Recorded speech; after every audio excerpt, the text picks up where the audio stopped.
You thought we were done with Shadow Hearts Covenant, but as I, Captain D-Trag. CrochetNerd64. Cazim22. Yeah, so good to see you again. Yeah, we are coming back to Shadow Hearts Covenant one last time, as it turns out. And see, I did have something able to go up for the final weekend of 2025. It is a YouTube exclusive for technically a finale of Shadow Hearts Covenant. Technically our third finale, based on we split it. Because we had the finale last time back in October, which was an 11.5-hour show. We split that into two because, as far as the edit, because man, we were going through. But when we did that, before we started this game, I always ask when it comes to CrochetNerd64 and Cazim22, they said we want to do this game for the show. I was like, yeah, absolutely. So we always talk about how we scope this and what do you want to show. One thing they mentioned is we want to go through the Bestiary, because that is a big part of the Shadow Hearts games. See all the enemies we found, all the friends and foes we found. And cases where we took all those pictures with Anastasia, we want to savor that in. So we're recording another part of this, and basically we're going to look over at the Bestiary. We're going to also look at the opening movie that they skipped, because I had not seen this game when we played. So I'll be able to get a sense of that, and there was something else I think we're going to do as well, isn't that right? You want to discuss the ending right. further. Thank you, right. And because we ran 11.5 hours, I wanted to give that perspective to them, but also in this case have this bit of content going on. All right, so with that, we're all ready to go. CrochetNerd64, take us away. All right. So in order to properly give this the spotlight that it deserves, we had to start a new game with clear data, so that way all the final entries with the final boss actually registered into the library. So you'll see that we have Karen and Nikolai in the party, which, as you know, you remember from part 1, that was our starting party, but this is the only way to do it, so here we go. All right. So as we go along, these are all the enemies that we fought. It breaks it down by section. Yeah, right? Mm-hmm. By section in the game, chronologically. So, and each entry is numbered, so we were able to go through and actually figure out if I was missing any entries, because there was the one part that Cazim22 was not a part of physically here, and he did not tell me how many enemies were in the area, and I didn't pay attention to the list. So That's what happens when I'm not here. that's right.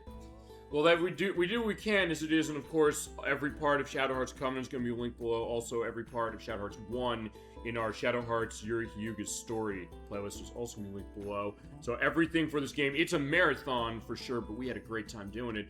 And now we're looking at all of the great art design that we've talked about. We talked this whole game. We said, and the first game as well, we said, hey, the art design of the enemies and the creatures, they really put a lot of effort into it, and they want you to know it. And I really like the idea that they are kind of looking into this deeply. Yeah. And the idea that, I guess, I don't know, are there other RPGs that you can think of that did this before these games to quite this degree? I don't think before, but I know, you know, there's definitely been RPGs who do it like Bestiary. I just don't know if it's to the extent. I mean, the nice thing about this is it gives you not only like individual entries, but it also gives you a list view. Mm-hmm. And it does gray out if you don't have a photo of it. If it's highlighted, that means you do have a photo of it. You know, and you can scroll with L2 and R2. So it's a nice way to just kind of like page through really quickly. And it gives you a short little description down in the notes, but it's not nearly as detailed as the beefy piece of lore that you get here. Sure. Which is part of the reason why I like reading through these, is because it does give you some lore things that kind of give you an idea of like, okay, what people were doing during the time. Even though it's not necessarily 100% historically accurate, there are some historical ties, as we discussed in Shadow Hearts 1 and also in this game. So it kind of gives you an idea, okay, people were into the occult and all that kind of crazy shit. As well as, you know, all the ghosts and shit that you run into with the different locales that we've been to. Sure. So in addition to the list, it also gives you an action of essentially the enemy's attack in battle, and you can also rotate them. Yeah, using the nice red analog stick.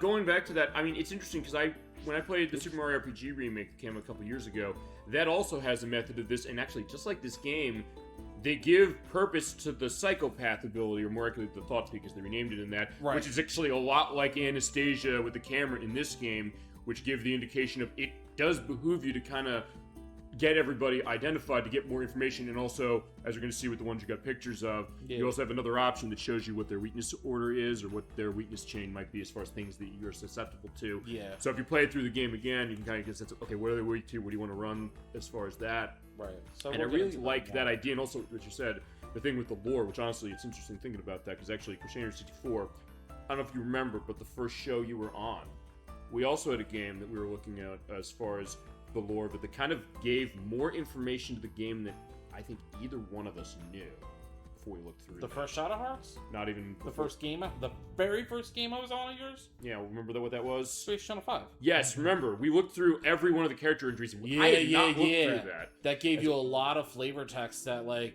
the game gives no indication of. Right, and I did actually edit in there because I forgot we didn't look at the prints like when we went through. We did look at that as it was, but even when we were learning all these informations about all the characters, like Pudding saying like her favorite color is taupe. It's like, whose favorite color is taupe? And Dolphin in our chat said nobody's. I was like, yeah, there you go. But the idea is like the idea that they really, along with the experience that we had playing this game or any game that does this, they're really saying let's have more and maybe tell more of a story that really shows, I think, a care when they were making it, but also an excitement to people like myself who are new converts to this, who are saying, wow, look at all the thought they put into it, all this world building that goes, which is really a fascinating thing. It's something that I'm excited to see all this stuff and watch. Yeah, and I like the fact that it also does give you their elemental affinity too, because that's something that normally you can only get with like, so like when you're battling, you only get that when you take a picture with Anastasia's camera. So the fact that they just kind of give it to you by default in these bestiary pages is a nice little bonus. So starting off the Revenant, if you remember, this is the very first enemy that we face in Apuina Tower in Italy, or the Vatican, as Nikolai refers to it, since that is not technically part of it. It's like its own It's city. its own element, Vatican City, yeah. So, it's an undead creature haunted by its own regrets. Small bits of rotten flesh still cling to its skeleton. It despises all living things and attacks randomly. Pretty normal for a vengeful spirit. And then the other enemy that went along with it was the statue. Brought to life by black magic, it's intelligent, makes it a powerful foe. Since it sometimes feels the need to rebel, it's fitted with iron restraints for protection. Typo. Oh no, it's not, sorry. I thought it was. What was the typo? I thought it was it is. Oh no, it is. No, with a period. I see. I make that mistake as far as IT apostrophe s. Like first, like. No, okay, no, you're right. Sorry, preemptive. Oh, cool. It's on. Oh, it has multiple animations. That's neat. Look at that. It's playing basketball with its head. This is our first boss of the game, Guardian of Holy Bones and Apuina Tower. Its body is comprised of dozens of different types of beasts, making it its appearance quite grotesque and unnerving. And it was our first boss with titties. Yeah, you're right. Actually, I don't know if I noticed that the first time I looked at it. Well, okay, fine. Just give me us a good view now. Yeah, look at all the titties! So this is also our first enemy who we got a picture of due to the pit fights that we did for Solomon's Trials. Yes. And because of that, we can go into this other data screen that appears, and it shows you the weight, shows you the max HP and MP, how much XP it gives in cash, and what items it drops, and then what stat effects have no effect on it. Okay. So D-Poison is deadly poison, Seal instant death, special attack down, evade down, whole bunch of things. So actually, go back quickly as far as the weight. Yeah. I know you talked about the way the positioning was and how on the knockdowns and knockups, but question: how much when you played this did you really take into account what their weight is? I never taken into account. However, I do have a feeling that, you remember when we were trying to do like the combos and stuff with the magic? I have a feeling it depends on how fast something falls. Okay. I never looked into it for sure, but I have a really strong feeling that that is the case. That would make sense. Right. I don't know, Kazim22, in your case, if you kind of focused on like the weight element of this necessarily, but that's something I find interesting. It goes to exactly what you're saying, that they kind of were thinking through. I just do what I feel like. Pretty much. But did you know if it had an impact or not? I think it must have, based on what we saw. Like how they get knocked around, yeah, I think it does have an impact. Okay. I would think so, because remember, we were trying different things, and sometimes it wasn't always the way it predicted. Because correct me if this is not right, when we're doing combos, we do set up certain things to knock them up into the air, but there's also a case where I think depending on what we attacked with, sometimes they don't get knocked up massively as far as the height. Yeah. If that's right, or maybe a case of sometimes when it does that pause, say, hey, the next combo's coming up, and the next part of it. Is that different, perhaps? Like, it's not always the same timing? Because you said this is also a timing-based thing as well. Maybe that has an effect on it. It's a distinct possibility, honestly. I thought the weight... I mean, because even your characters, like your party members, have different weights to them. Like, they classify Lucia as heavy. Really? Which I think that's insulting to her, but you know. I mean, she's... she got them tickle bitties. I would say she was heavily busty, but that's not a heavy... And she got that ass. She was heavy where it counts. Yeah, there you go. Excuse me. So moving on, this was our first enemy in the forest outside of Domremy Village. The Ducky Toy. Toy made up of 3 ducks. From the front, their names are Mo, J-Dog, and Squawk. They are connected by an invisible string that someone must control. And I'm trying to remember what his name. Why I'm blanking on the name of him, the puppet mister. Better? Thank you. You're right. Normally, it's his daughter you can't remember the name of. I guess it's a nice twist as far as that. And Plot twist. And we haven't done Pinocchio on Super Nintendo yet as we're recording this, so that's like 2 weeks as is. But there you go, see the animation. I always loved that too when I saw it. Saying like, look at the ducks going on. In the case that there is a little more of a playful side to this, but the tone of this game is so well in control. Yeah, well, the fact they start out with like these, well, not start out, but like these are some of the first enemies you face. Like it's literally the 4th enemy type that you ever encounter. Yeah. I mean, the fact that they're doing that, and then they also go into like a wooden lion. Yeah. I'm like, oh, okay. Like it's meant to be like the non-threatening things. Or maybe the case of thinking, well, you know, there's like these kind of toy animals, I think. Because especially here, where he's kind of on the wood on the rollers. Yeah. So the wooden lion is a toy made from cedar. Its builder wanted to convey the ferociousness of a hungry lion. Pulling its tail winds a hidden spring so it can run for about 20 minutes. So, and he's light-based. The death snail, he was always a cool design. I liked him. Animation for him.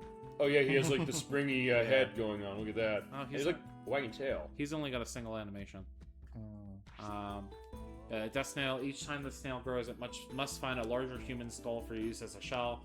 Under its body are thousands of suction cups that it uses to suck blood. Oh wow! Which makes sense because it has that attack that it like climbs up on you. Yeah, I think that's kind of getting ready to see it. You know? Yeah. He's also only got a single animation, but I thought it was cool that his shell was a skull. Yeah, it looks like it has like some mold growing on it or something. I thought that was moss. Or moss. Yeah, you're right. Probably right. Wait. I want to know if there's a way to do a zoom in. Yeah, apparently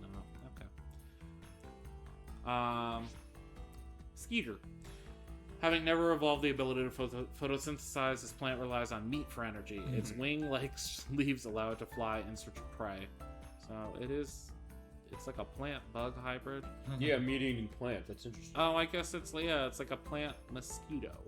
Yeah. Hence the name Skeeter. There you go. But also he's like swiping. Swipe or no swiping. There you go. Oh, that's cool. The flower opens up. Yeah, I don't think I ever noticed that in battle because I was always so like... You want to focus on being savage Yeah. with everything, right? There's also some wasp pupa infested by a parasitic snake. Known by some as the god of wasps and bees, it relies on the snake in its mouth to seize its prey. Yeah, look at that. Another one. Never saw the snake in its mouth. Yeah, but it'll show us exactly the Once you pay attention. attention, then you can see it. True. Normally, the camera zooms out in battle like that, okay. so... And you can't control... Oh, can you control the camera in the battle? Slightly. When you're setting up moves, and you want to see if, like, an AoE, like, has multiple enemies, yes, you can slightly move it left and right. Okay, but not when you're kind of looking around. Yeah, otherwise it's a free camera. But see, I didn't notice that either as well. Okay, Right, that I remembered as far as the fingers with, That's finger spider. Yeah, the finger spider. Yeah, it's actually a woman who was turned into a spider as punishment by the gods. I can tell it kind of by the way the mouth is. Since his body is filled with poison, it has a rather short lifespan. Oh. So that first sentence is actually a reference to the Arachne myth in Greek mythology. Oh, really? Because there was a woman in Greek mythology named Arachne who was the greatest weaver in all the land. And as we know with Greek gods, they don't really like people who would boast that they were better than the gods in any way, shape, or form. Right. So this bitch decided that it was a good idea to go and boast she was the best weaver in the land. Better than Hera. If you know anything about Hera, she was a vengeful fucking bitch. And decided to fucking smite whoever the fuck she decided was not worthy of living. We'll have an indication of that, I guess, when we get to God of War. Isn't she one of the God of War games? They completely pervert how the gods are in that game. It's I know. not accurate at all. I don't know if there's any game that's going to be super accurate to it. Unless, I don't know. She wasn't in... Civilization. Hades? Myths of Monsters, I guess. Maybe. Hades isn't too far off, I don't think. Yeah. But No, but Hera, according to myth, is like Sure, a yeah. super. I mean, so that's the whole thing with like Hercules, right? Yeah. First of all, Hercules is his Roman name, not his Greek name. Right. His Greek name is Heracles. Right. The reason why his Greek name is Heracles is because Zeus decided to name the baby Heracles after Hera, so that way she wouldn't fucking hate the baby. Right. Because Heracles is a product of Zeus putting his dick where it doesn't belong. Right. He's not wrong about any of that. No! We know Zeus was fucking prone to do that a lot. There's also an adult anime that goes into that as well. So many illegitimate children.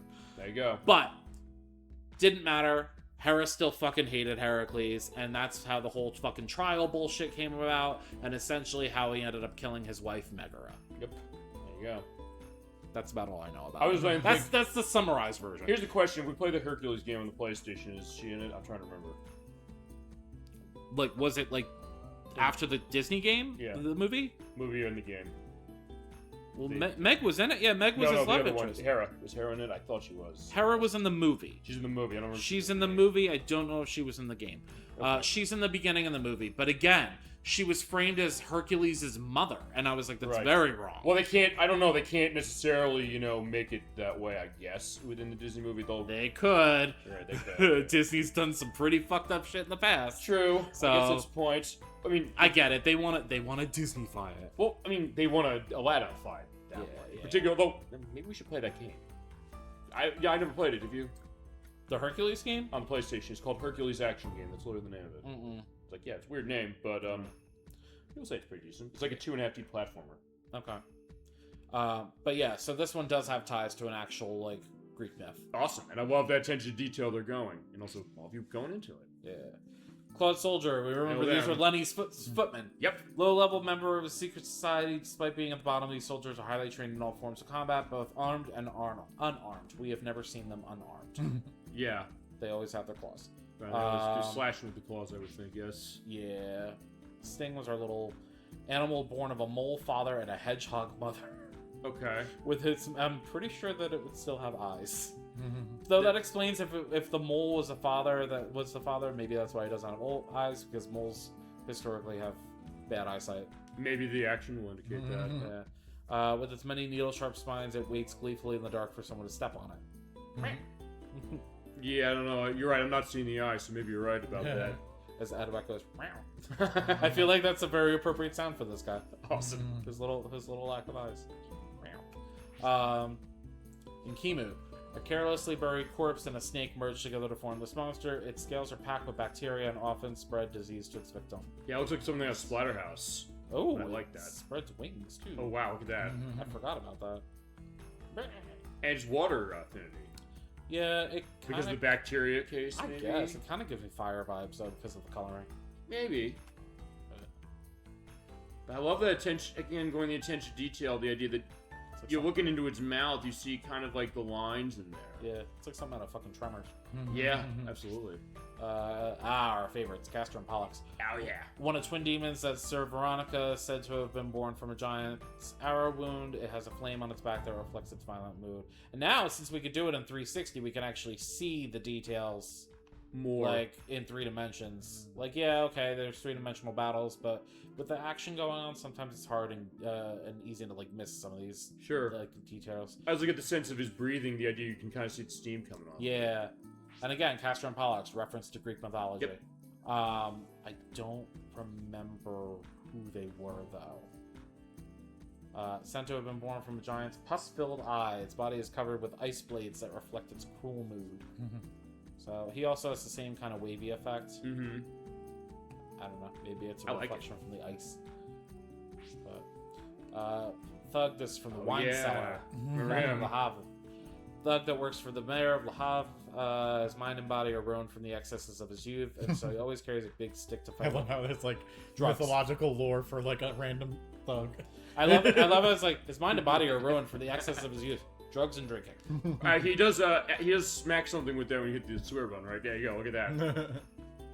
Yeah, he's only got the single animation. There you go. Actually, I want to say.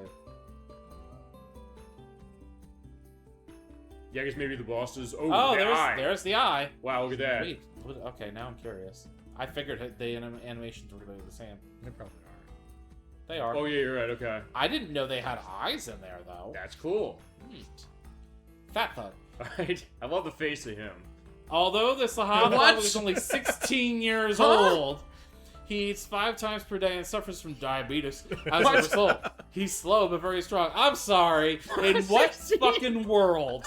In what world is this? Apparently the world of 1915. I want to ask. We gotta see the data on him. I want to see something. He's heavy. He's heavy. That's it. That's all we Okay, got. I was gonna say what he is weak. Only seal, as far as the only thing that doesn't have an effect on him. Yeah, Also, yeah, everybody out there, you check your blood sugar. You check it often. There's no reason not to. for real though. But wow, okay, 16. I would have never guessed that based on what I'm seeing. But there you go. That's Wow. amazing. Look at that. Gregor. Oh boy, you. Giant-sized version of the universally despised bug, aware of its effect on people, it often tries to stick its head right into one's stomach. Oh gosh. Oh no. Blah, blah, blah, blah. Yeah, this is like when we played Mega Man 7. There was a case we went to Junkman stage. I was killing those roaches like crazy. I said we got to get some combat super bait. That you bring Mega Man in there. The Oh, there we go, Cockroach the Roach Queen, oh, buddy. Cockroach Queen. She lays eggs on people while they Oh, sleep. yeah. At least it doesn't say in people. Well, It would have been it worse. can do that though. The eggs hatch 3 years later and are known to emerge suddenly from a victim's mouth or nose. Oh god. It's interesting because like I mentioned the idea of combat super bait. They actually, if you've ever seen these commercials going back, I linked to one we did in Mega Man 7. It was a case where they're actually scientists were saying, hey, we study roaches, the idea of like what's the best way to kill them. And basically they say, you know, like how Roach Queen gets pregnant. And it's like, it's kind of amazing they went to that degree. But then saying, well, okay, we have to be around roaches, you don't. But also, centipedes, you boy. They're actually, they're poisonous in real life. Yeah, Normally, no a question. mild-mannered creature that feeds on fruits and other bugs, mutated giant centipedes come to crave the taste of mammal flesh. Yeah, that wasn't in the arcade game of Atari's. That it's okay as far as how it looks in that one. Whoa, what's that? I like he's rolling. He's like, wee. Oh god. Veronica, she's a monster. I thought she'd be a character. Because a you boss fight fight. her, Okay. she's considered a monster. Gotcha. Okay. Magic warrior, famous for her sexy attire and her whip's wave attack. Yeah. Although her snakeskin whip is rarely lethal, it leaves painful welts for months. Yeah, look at that. Jiggle physics?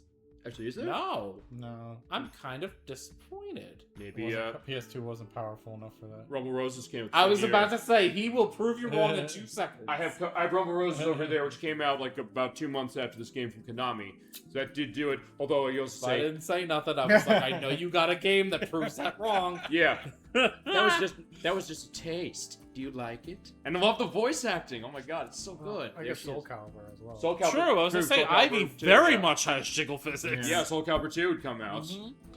This is Marceau, demon that Veronica captured and made into her familiar, although it loves any kind of alcohol, it has a special weakness for French red wine. Oh. Do you remember the monster quiz? And they Yeah. asked what it loves? This is where you get the information. So it gives So you gotta an incentive to memorize look the into this. entire monster library to get that quiz. I like Kinda. that. But I like that. But I had most of it memorized, so we did fine. Perfect. Look at that. I enjoyed the laugh saying, Yeah. "Gee, that was funny." Oh, that's his general animation, too. That's fun. You hate the laugh, you want to wipe that laugh off his face. Bargas, monstrous dog creature that inhabits dark places, that has no eyes and uses sonar, like a bat. Excuse me, like a bat to detect prey. It is said that touching it brings bad That was luck. in the Ronda Mines, right? I think. That was in the Ronda. This was at the end of the Ronda Mines. Was it? No. Yes, No, it was in the wine cellar, right? Because that was in the wine cellar. This is the Ronda Mines. You're Yeah. right.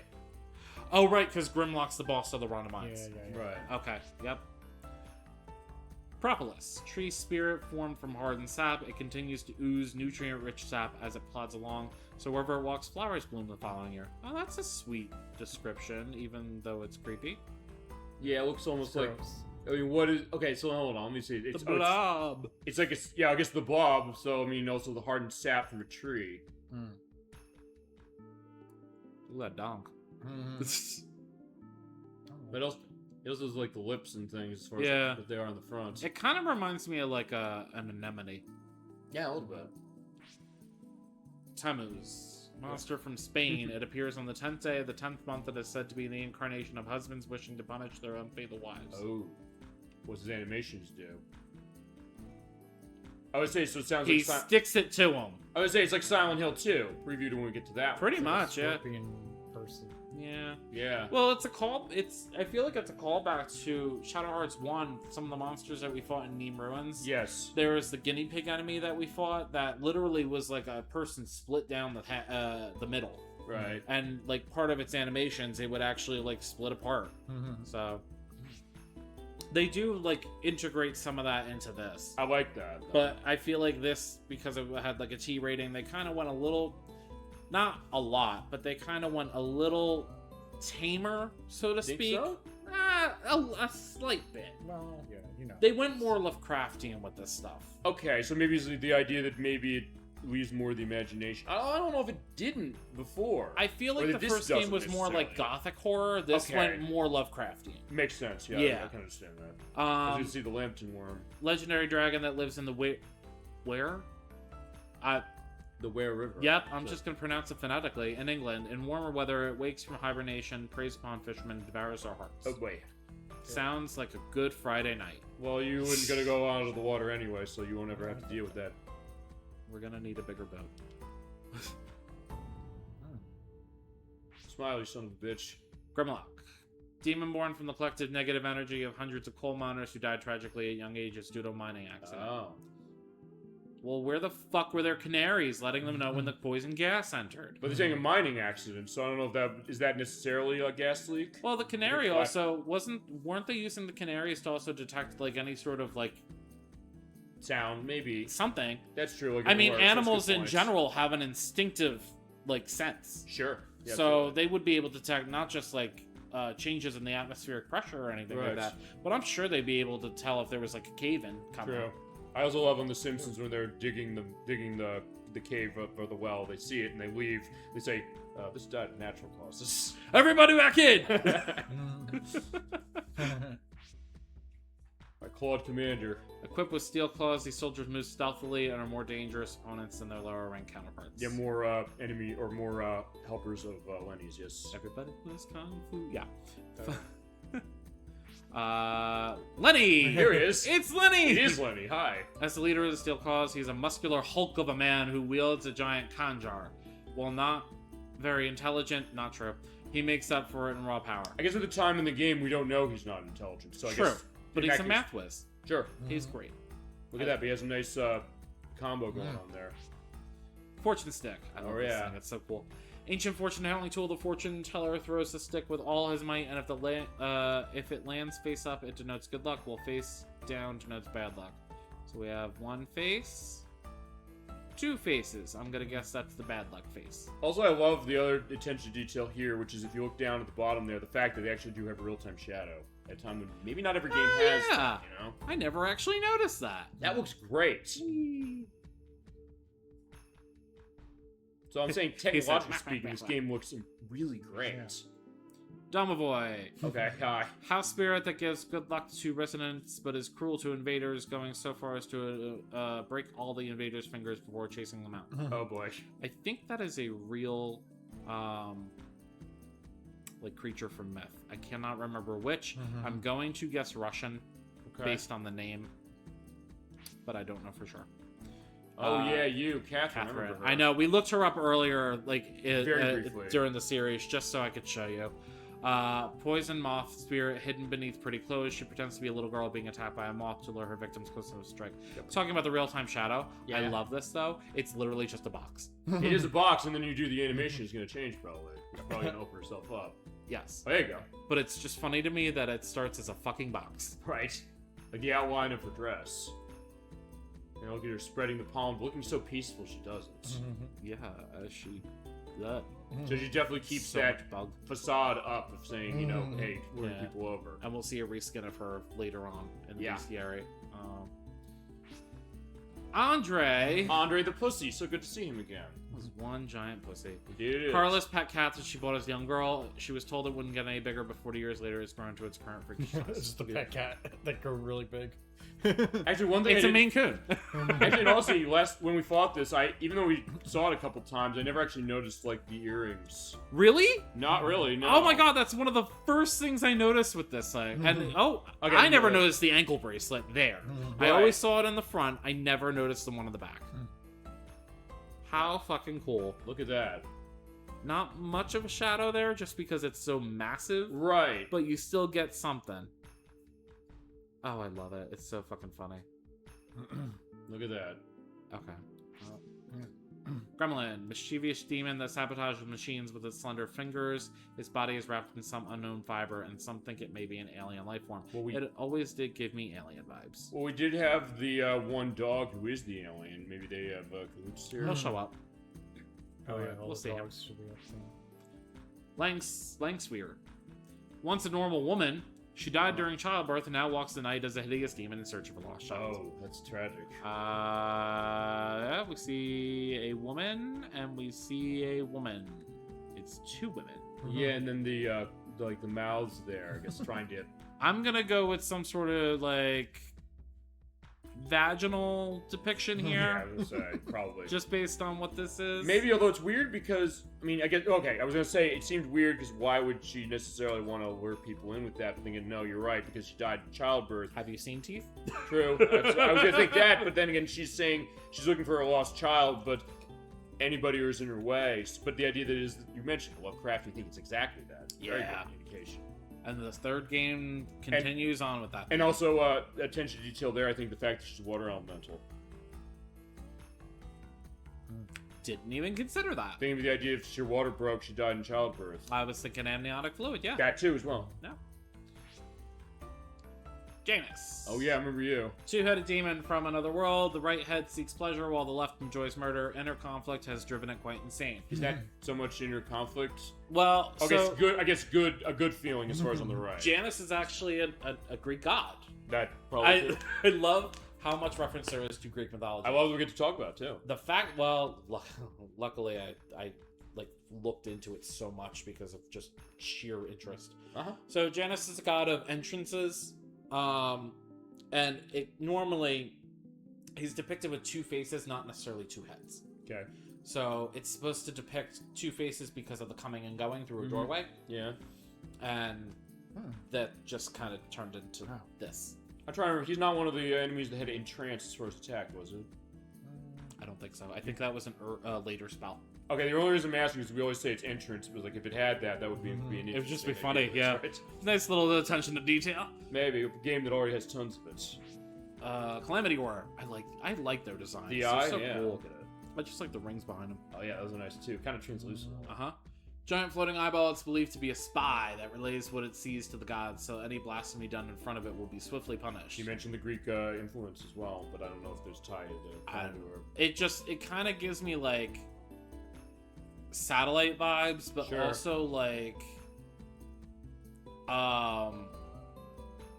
biblically accurate angel. Yes. Oh, Okay. okay. Saying, are your eyes? Whoa! The eyes are always watching you. Unless it's rolling on the back of the head. Oh wow! Look at that. He's like, yeah, that's the stuff. Yeah, now I'm sick, so now we can keep looking. Ofnir, serpent expelled from heaven. It now gnaws at the roots of the world tree.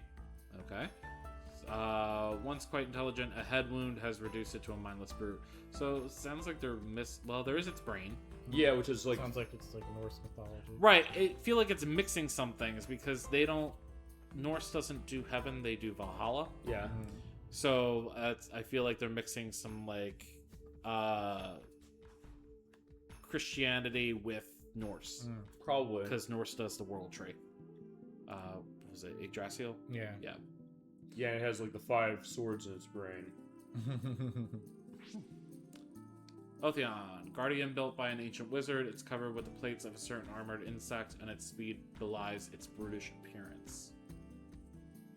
Well, I guess that's what's supposed to be on the back. It looks like a carapace. You also see the face sort of at the top is kind of small. Yeah. This design makes an appearance in the third game too. Cool. We'll have that to look forward to when we get there. Yeah, they do carry over a lot of these designs. Because as far as the year, it's not too far after this one that one takes place. The 20s, you said? Takes place in 29. Okay, so about The Great Depression. so 14 years after this game, more Yeah. or less. Developmentally, only a few years after. You only like 2, 3? two about. Yeah. Stargazer, a unique sea creature that evolved in an alien dimension. It is a servant to the Grail Gazer and is able to fight opponents that its master cannot. All right. I'm pretty sure its master could fight us just fucking fine. Sure. Because it was hurting. It's just a starfish. I would say it's an alien basically starfish. that, and it's also, I guess, we always talk Nintendo After Dark. I guess if they did that with Staryu, Starmie. It's just a jellyfish. Jellyfish. Fiendishly intelligent sea yeah. monster that rules the space between ocean and sky. Comes from an So alternate dimension. land? But it comes from an alternate dimension. I just think it's funny though. It rules the space between ocean and sky. Okay. Sure, right. Ocean, sky. Land? That's cool. Okay. The fuck? Although it appears to be here, it actually exists in another dimension. Okay. Maybe it means like where the ocean meets the sky. And, like, So the horizon. Yeah, Okay, there you go. That's a very small space. Maybe it's larger in its dimension that it's in. Who the fuck knows? Maybe. It's like, raise the roof. Let's go. There you go. Hey. He's a pain in the ass. Paladin, normally gentle and soft-spoken. When he must defend his faith, he transforms from a lamb into a lion, metaphorically, and will stop at nothing in service of its god. Okay. Well, cool. They're not assuming gender.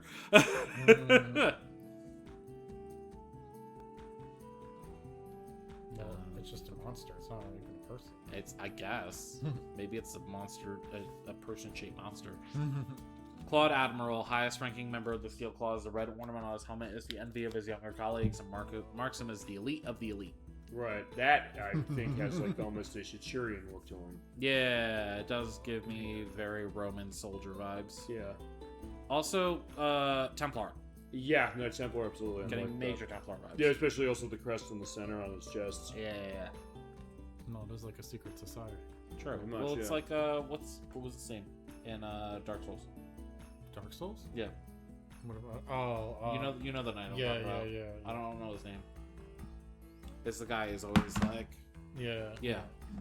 I never played it, so I have no idea. I just know. I haven't played Dark that Souls. one as is. I've just seen it. Have you played Dark Souls? Yeah. Okay. How many of those from software, like Rogue or Souls-ish things have you played? Pretty much all of them. Jeez. Except Bloodborne. Oh, you haven't played Bloodborne? No. I'm surprised. I thought you played it by now. Oscar.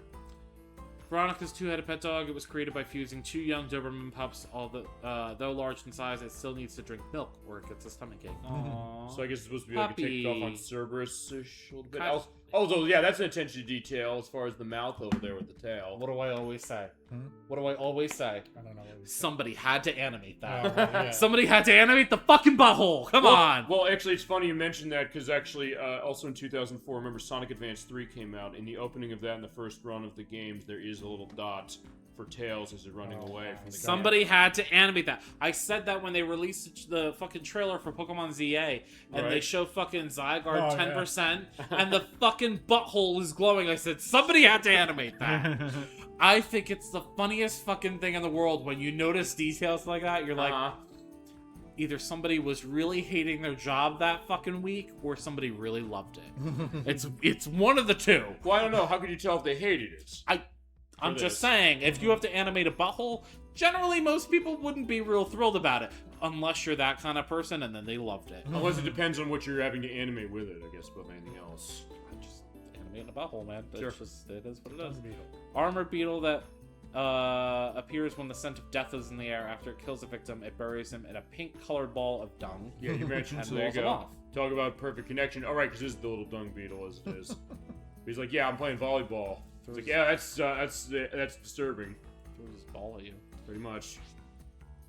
Gatorback. Created in a laboratory, this creature is a throwback to its ancient alligator forebears. After thorough training, it is a ruthless and efficient killer. I don't get alligator from this. Maybe the scales. Skin, kind of. That's about where it stops. The scorpion. Maybe the eyes, as far as like the way they're red, as far as that. Maybe his animation tells the It's story. a scorpion. Yeah, more scorpion as far as that is the crush down.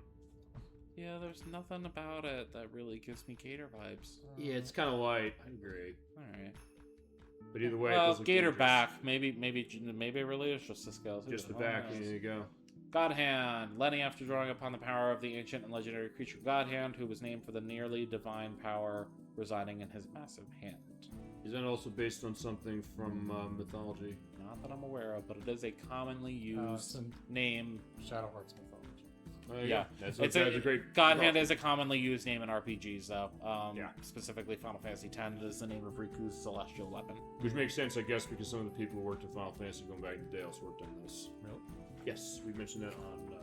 Well, it's been a while. One part. Well, one of the parts somewhere. Well, the director of this game, he did field graphics on Chrono Trigger. So in that case, and also did background design of Final Fantasy VII. So there was definitely a little bit of that. But as we said, one of the points of this is that it's not just Final Fantasy again. Well, in another case. Everybody draws influence from somewhere. Sure, but then again, what do they do as far as that? But yeah, then seeing where some of the similarities might be, as we have Pendulum. Pendulum. This was the start of our Russia adventure. Oh yeah. Bishop Victor's demon familiar owes its full allegiance to its master and would be equally willing to save or And destroy like the main like world first that picture sold that them. you get from him. It was literally And you the use it, first like, for picture you get in the everything. game. Yeah. Look at all those, and think about all those memories, you know. Actually. See, it would be cool if it noted somewhere in here, like It has an ability. yeah, if you could if he's part of the album. Here's a question also, when it says question mark on the item drops, is it a case I where... think you have to actually see it drop. Yeah, I don't think I got the yeah. drops from him. Gotcha. And If you are don't those, see it drop, then it's are those like rare drops or just drops, period? They might just be regular. I think they're regular drops. Okay. I think it just lists like everything that the thing could possibly. Gotcha, okay. So, Quartzback, happy-go-lucky creature covered entirely in crystals, desiring to play. It often inadvertently injures human with its sharp crystalline He claws. just wants to play. Yeah, it doesn't know He's what just it's a little doing. guy. You have to do is slash it there, but also, I like the design, the way it looks. I really do. Yeah, I like the clusters. Wormgower. Worm shape spirit with a single eye held in its mouth. Its azure-colored feathers. Oh, they're feathers. I thought those were also crystals. Cause its victims to witness strange and disturbing hallucinations. So it's a drug worm. Yeah, kinda. That's just a reskin of that other worm. It is exactly a reskin. Just It's gonna do the same animations. Yeah. But it's cooler. It's cooler. Well, I mean, remember, Midway published this, they also know a thing about reskins, but also then making you remember them as a different character. Go back to Mortal Kombat. Victor was a bishop and member of the secret society, lacking the flashiness of Lenny or Veronica. He's closer in style to Rasputin. He can wield both swords and magic. He's just a guy who can summon monsters. Oh, he was the one we had to do that long combo chain on in the. Oh, yeah. Remember? Yeah. Tweedledee, denizen of the mirror world. He can't be seen in the real world, but he's actually quite handsome. He often tries to lure young women into his own world. Well, you can kind of see Oh, him. he's just one of the thugs. He's a thug. Yeah. But he is transparent. And he does the exact same animation as a thug. And Tweedledum is the 16-year-old thug. I somehow. Yep. Denizen of the mirror world, lonely. He tries to make friends by pulling people into his own world. This ends in death more often than friendship, though. Yeah.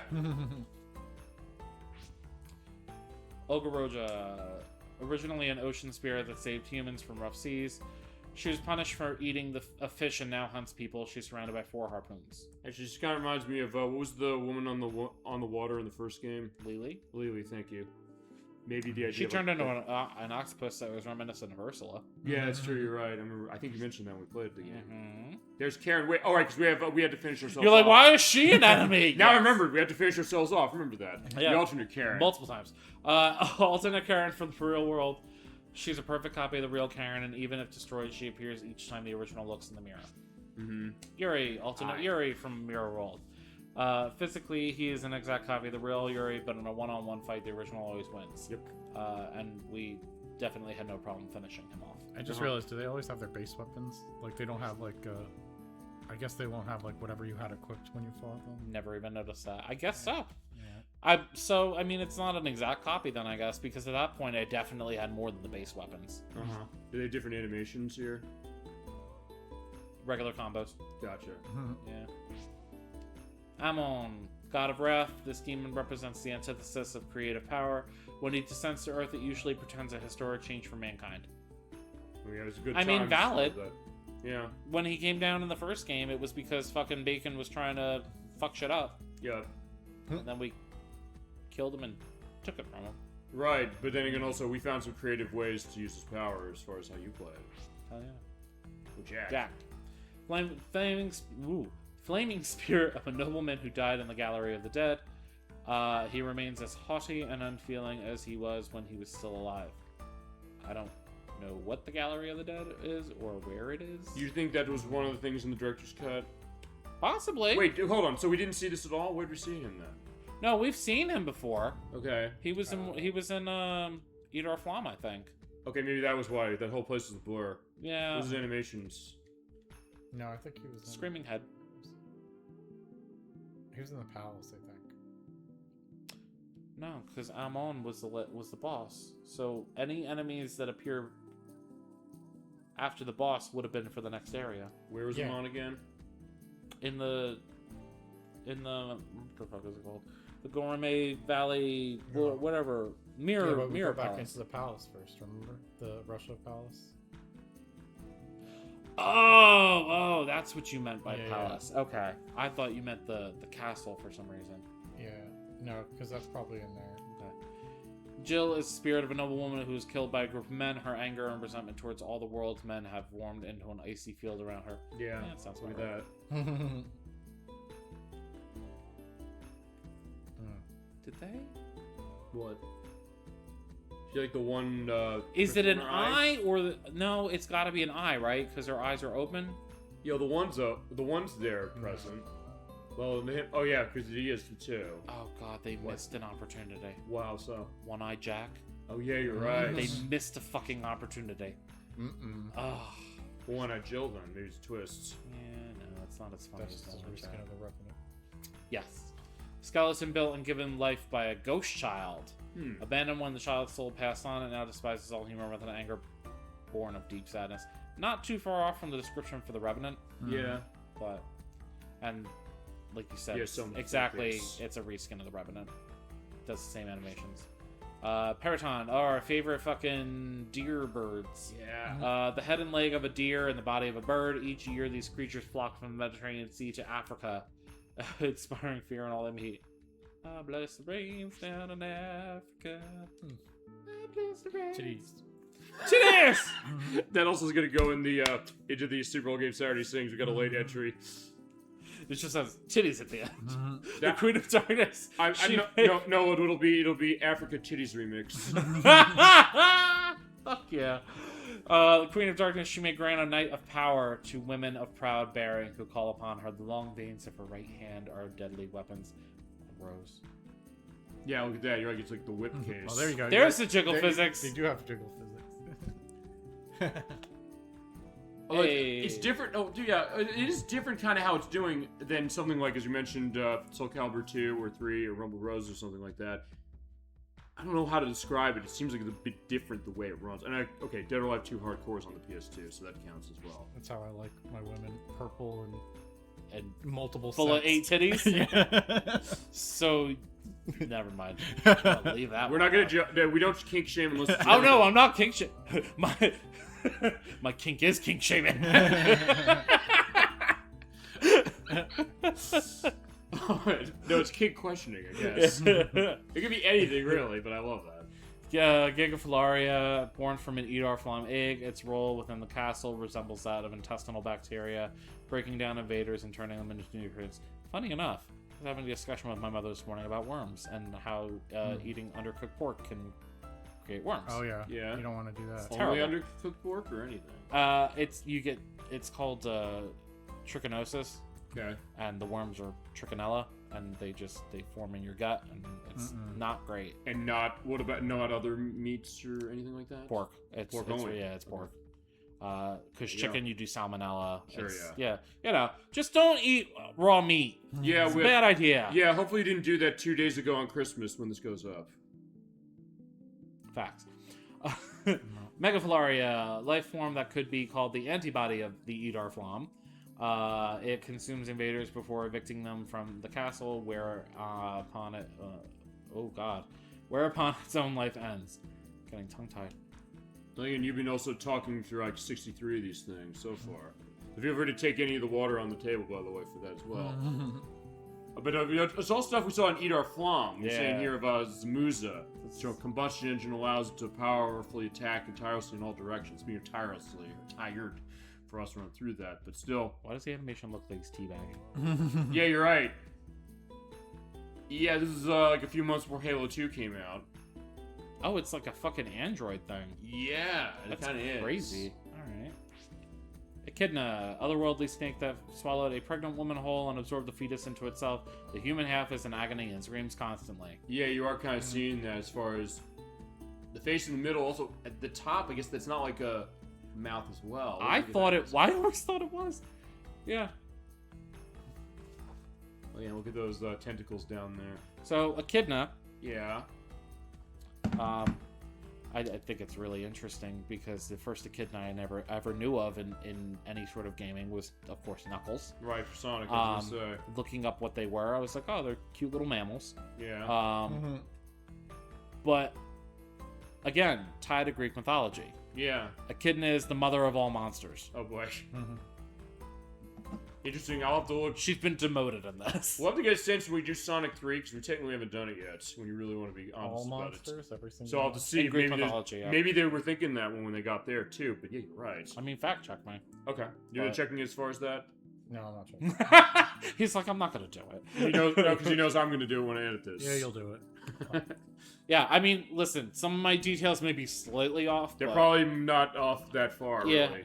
I've looked into Greek mythology so much in my life that I'm pretty confident in my. Sure. No, like, I get it. What I'm saying. Absolutely. That helps, and I like hearing it. Hati was the second album that we ever got with direct press. That was Yeah. essentially our demi spell. A mad alchemist created this monster and gave it but one command before he died, namely to kill anything it sees. It will continue to do so until it dies. We killed it, so in that case, it doesn't have a problem anymore. Great. Mission accomplished. Mother Falaria. Again, giving Tremors vibes. The Yeah. mother of all the Falaria that live in Idar Flam, acting as the castle's aorta, it absorbs a portion of its nutrients to nourish the eggs inside it. Yeah, it's So definite. The castle's like a living thing, basically. Well, yeah, Maybe. remember the walls and floor True, pulsed? Yeah. But definite Tremors vibes. Yeah. Like, Yeah. at 1,000 fucking %. Do a side-by-side. Yeah. I want to, like, prove that. Also, I don't think there's a game based on Tremors. The only reason I'm asking is because we found out there was a game on Mean Girls they were making on DS. That, and also there is the game based on The Thing. That, John Carpenter? yeah. No shit. Oh, so- wait, I do remember that. They Night Dive remastered it like last year. Yeah, I've heard it's pretty interesting. So I don't think on Tremors though. Yeah, But I'll have Asmodeus, these side by side, no question. demon god of ambition and Oh, yeah, desire, he you. sows the seeds of greed within each human and reaps the bloody bounty that renews itself with each generation. And it also has that Andrew WK hair. I just realized we never fight Rasputin as like a regular human. No, you don't, because he already turns. Yeah. But, like, imagine if we did. Well, they could have done it as like a first phase of this fight or But something. imagine if we did. Yeah. What do you think? He would get his ass fucking wrecked. I mean, he's still good at magic. Like, he could have been pretty... And he used that to manipulate other people. Yeah, That was like the precursor. I Maybe guess. maybe that would be what he would do if they were going to think, well, we want to have a fight like that. Say maybe they Yeah. think, well, it manipulates parts of your party, maybe confuses them. Who knows? Ideas for anybody if they want to pick this up, as far as saying pick up the license and re-release it, which is worth saying. Maybe they'll do only because we said a lot of weird stuff gets re-released. I mean, they're re-releasing Little Samson from NES. Did you hear that? From the Limited Run thing. You know Little Samson? I mentioned that game to you before. Yeah, but I don't remember exactly what it was. It's like a platforming game that's like over like $1,000 nowadays. Limited Run got the rights to it. They're re-releasing it. They're also re-releasing a bunch of games of digital pictures, so they're getting Prize Fighter out finally, and they're doing a new version of Slant City with Scottie Pippen. That game I have on 32XT right there. The video looks unbelievable as far as what they showed. Alright. So I'll be buying that. I'll be showing that. So we have Emptiness, merciless executioner that lives within Apuina Tower and slices up any invader or would-be rescuer foolish enough to enter. So if you remember, we had our second go at Apuina Tower following after Nikolai. Yep. It was the end of disc 1. Yep. Oh, look. Danters, covered in human and reptile skin, the Oh, statue yeah. takes over not only the skin, but also the very soul of its unfortunate victims. Even the color choices, I like that because it kind of goes really well with the script. It's like, oh, it's like a reptile It looks like skin, yeah. It looks also like a case of, it's like some kind of bloody stuff in there. It's like, oh, something happened here. I want to see that. I like the reskins a lot because it wasn't just like, oh, here, we're going to recolor it. It was like, Right. no, we're going to redesign certain parts of it. Well, it's like the old RPGs. They're just sprites, and they just recolor the sprites. Sure. But, no, they did a good job.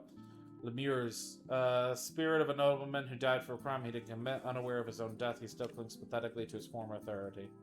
I was just sitting in the chair, so yeah, go my ghosts. Oh, he's kind of creepy. It also was like a case, like a 3D case when it came out of the screen, almost like a 3D glasses. There you go. All right.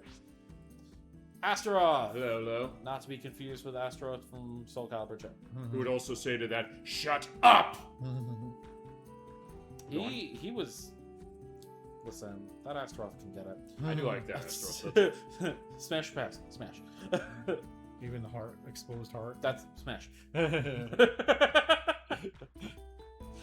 Listen, that is the effective way to win Smash or Pass. Just say smash to the weirdest shit. Demon god of fear and the chaos it breeds, though suppressed by Nikolai's ego, and he do got an ego. Its true nature is cold and cruel, regarding humans as mere playthings. Yep. What's the animations go like? Just to indicate that. Close.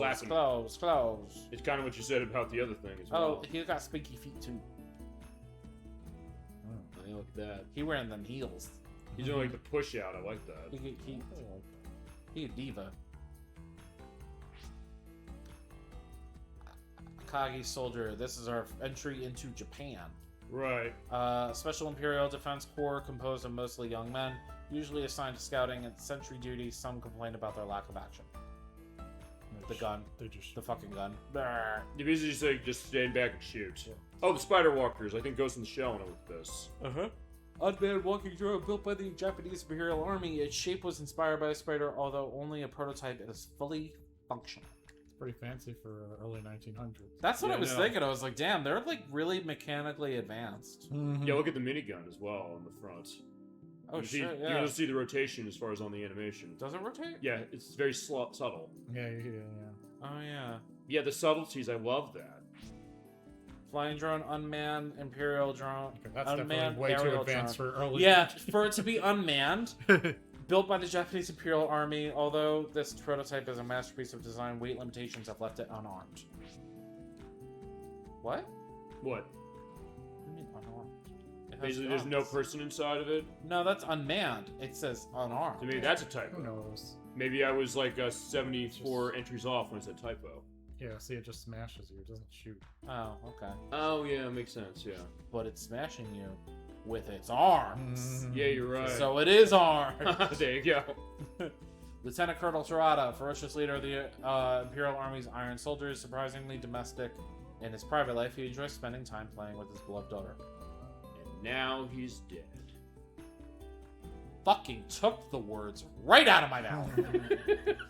Great minds think alike. We all did. That's exactly what I was thinking too, and I was like, "Don't say it! Don't say it! Don't say it!" You didn't think what you thought? You thought you shouldn't say it? I was thinking, I was like, "Don't say it," and then sure enough, 2 seconds later, I'm like, "Good going." I mean, There we go. I was technically quoting The Simpsons there, but either way. All right, Hien, of course, good old Hien. Good to see him again. As I mentioned, just briefly, I'll say this: he was the person who was voiced by Kirk Bailey of Ugg from Salute Your Shorts. I did not know that until we started playing this game, so in that way, I'm glad to have gotten the indication, but also seeing what he's doing, saying he's part of the Mutant Apes, the first of the three. His right hand is a razor-sharp blade with which he speedily and ruthlessly exploits an opponent's weakness. Well, that's what he does, indeed. Great design, and there's Raiden.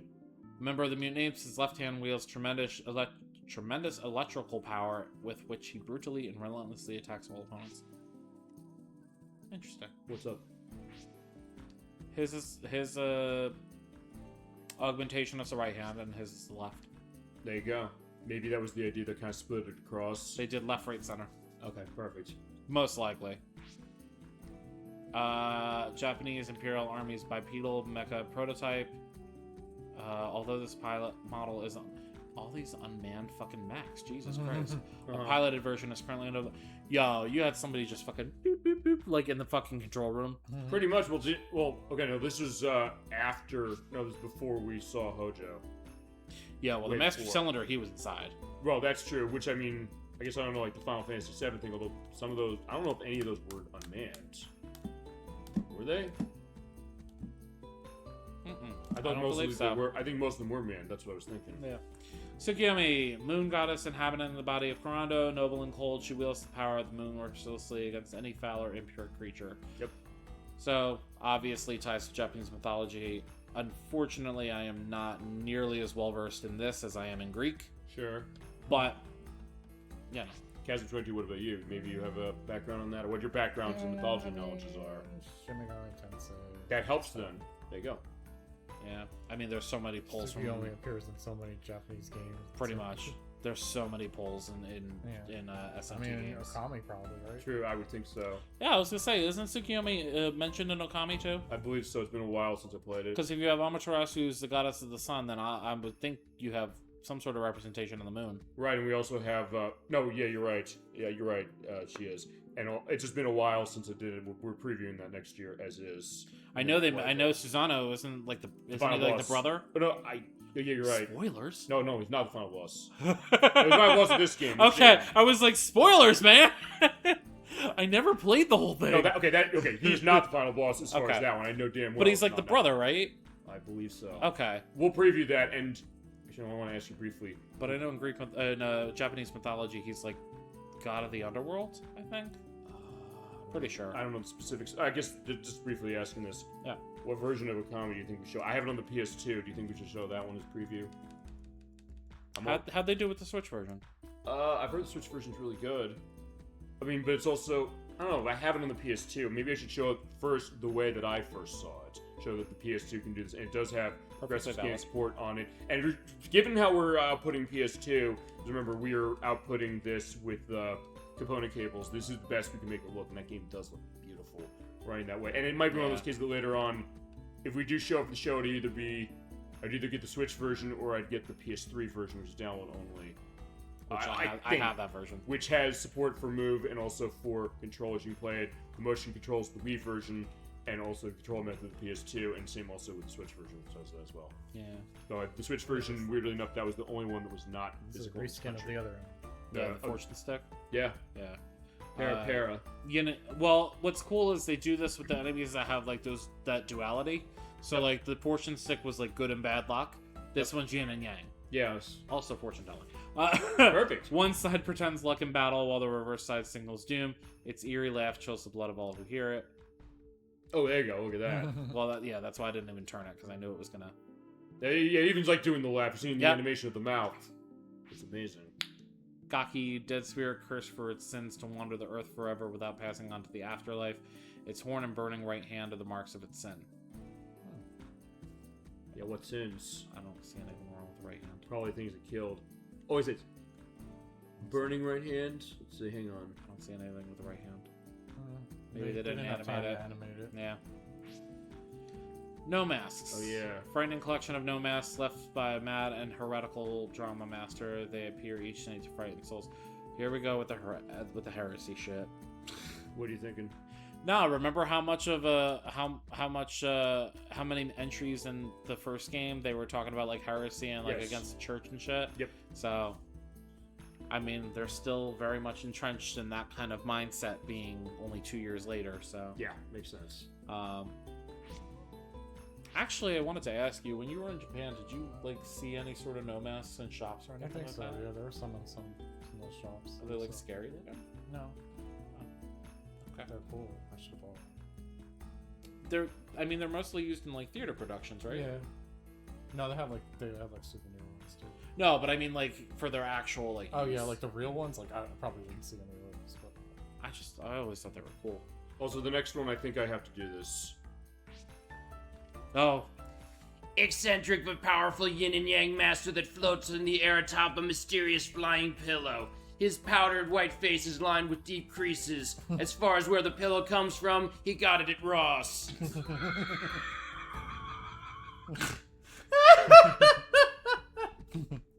Yeah. That I knew as soon as I saw Garan come up. I said I got to do that one because apparently I'm good at his voice. I don't know how. you got 2 more in you? Yeah. When I get another bottle of water, I do. well, it's not coming for. No, yeah, you got a minute, but Now, with that being said, I do need to grab another bottle of water. Kazim22, you need another bottle of I'm water. good. Okay, so talking about Kashoki. Shoki is born from the blood of Shoki. This creature, although mindless, is filled with the dark will of Astaroth. Plants covering its body emit a sickening odor. It's cool. Dinosaur! Yeah, I like that book. Shoki, dog transformed by the soul force of Azeroth, overflowing with demonic power. Its fires. Oh, there you go. Typo now. Typo! Finally. Yeah! I was 85 off. It fires energy beams, teleports, and can create an infinite supply of Koshoki. Wow. Yeah, I can still see dog. I like the design just as far as looking at that. It's Right, it got almost looks webbed like toes. yeah, it does. It's almost like a I don't know, like a frog or something as far as how they do. Oh no, what are those running lizards? You know, the ones that run across the water. Yes, and I don't know the name of them, but I know what you're talking about. I remember them because of the Magic School Bus goes in the rainforest. I'll have the name of what they're called. Yeah. Steel Soldier, Black Cloud Nucleus of the Iron Soldiers, though their goal is to suppress insurgencies. Their heedlessness of collateral damage infuriates the locals. This would be really, not saying that this is like meant for children, because Yeah. it is rated T, but like this kind of stuff would be really good for like teaching somebody how to read. Maybe, yeah. There's so many high level words. Sure, I was thinking that as well. In fact, it's funny that I know some people I mentioned have said the same thing, saying, hey, you know, they sometimes have talked about the idea of, like, when you're learning languages, the idea of sometimes, like, movies and games and things like that could be an interesting way to do that. Well, it's immersion. right. It's exactly why it's good for that. Well, and also Kazim22, when we've run into cases where you switch online to and stuff that's only in Japan, on the Japanese side, it's a case where we always bring it up. It's like, what does this say? It's like, oh, I can kind of read this. It's a case of question of how much of it can I read, you know? But kind of helping, you're right, of understanding that for us, but also apparently yourself, I guess, saying like, oh, I kind of think I know what this is for certain things. I mean, even as a kid, I will say RPGs really did help kind of teach me some of that higher level vocabulary. Right, I mean, because a lot of I was a them are big reading- reader as a kid anyway, because, Right. you know, my mom always, like, promoted that for us.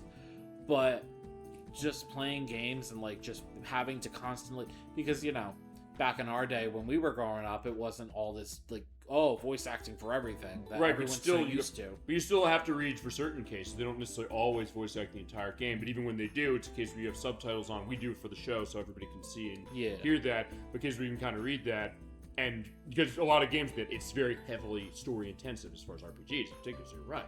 And in this case, too, there was that disconnect between some of the voice lines and what was written. Yep. So, And we found out the answer from Carrie Wogan herself as far Yes. as why that was, which is great to get a sense of. Beetle Walker, improving on the design of the Spider Walker, and inspired by the Beetle, this drone has higher fuel efficiency and a Gatling gun as its main weapon. There you go. Flying Drone X, redesigned version of the flying drone. A lot of Those, reskins here. yeah, they really. And I didn't realize it when we were playing, but yeah, that's totally what these are. Mm-hmm. Though still unarmed, its use of plastic has lightened it by 85 kilograms, resulting in vastly improved flight. There you go. Now better pounding power. There Here's he Master is. Cylinder. There he is. Yeah, I remember. 3 times. I don't know, Kazim22, did you go back and watch part Mhm. 6 as far as Yeah. that? I was gonna say, yeah, especially... 3 fucking times. Oh, well, isn't it 4 technically because of when you beat him on the show? Yeah, but it only took me 1 try for that. That's true, you're right. Dr. Hojo's own fighting machine, handsomely made and decked out with the latest weapon technology. It's a true masterpiece of design, yeah. Yeah, it is, but it also can fuck you up but good. I said, it is literally the same name as Master Cylinder from Felix the Cat, which I did not know it is actually the same name. Alright. Enku, much like the Gaki, this cursed spirit's mouth is constantly afire, so that it can neither eat nor speak without pain. Its bite causes horrible burning wounds. That's quite a horrible way to live. I Oh, that sounds like a good time. didn't know that a fire was a word. I knew a flame was a word. That might not be real. Maybe it is. I don't know. I don't know. You know what? Fine. I'm gonna check that now. I'm sure it is. I just never knew it was. I'm gonna check it now. I want to do that. I'm really curious. Saying, let's talk about a fire. Look at just real quick. Like, look at how cunt this design is, though. Got the nails painted that hot pink. Like, damn, Mm-hmm.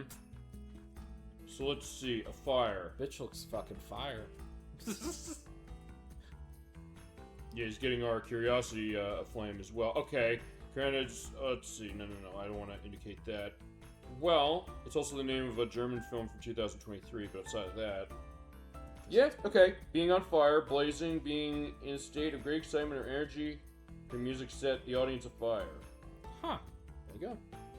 Well, okay. So I guess in that context, it would be used because if you're saying like, if you were to use like a flame instead, they set the audience aflame.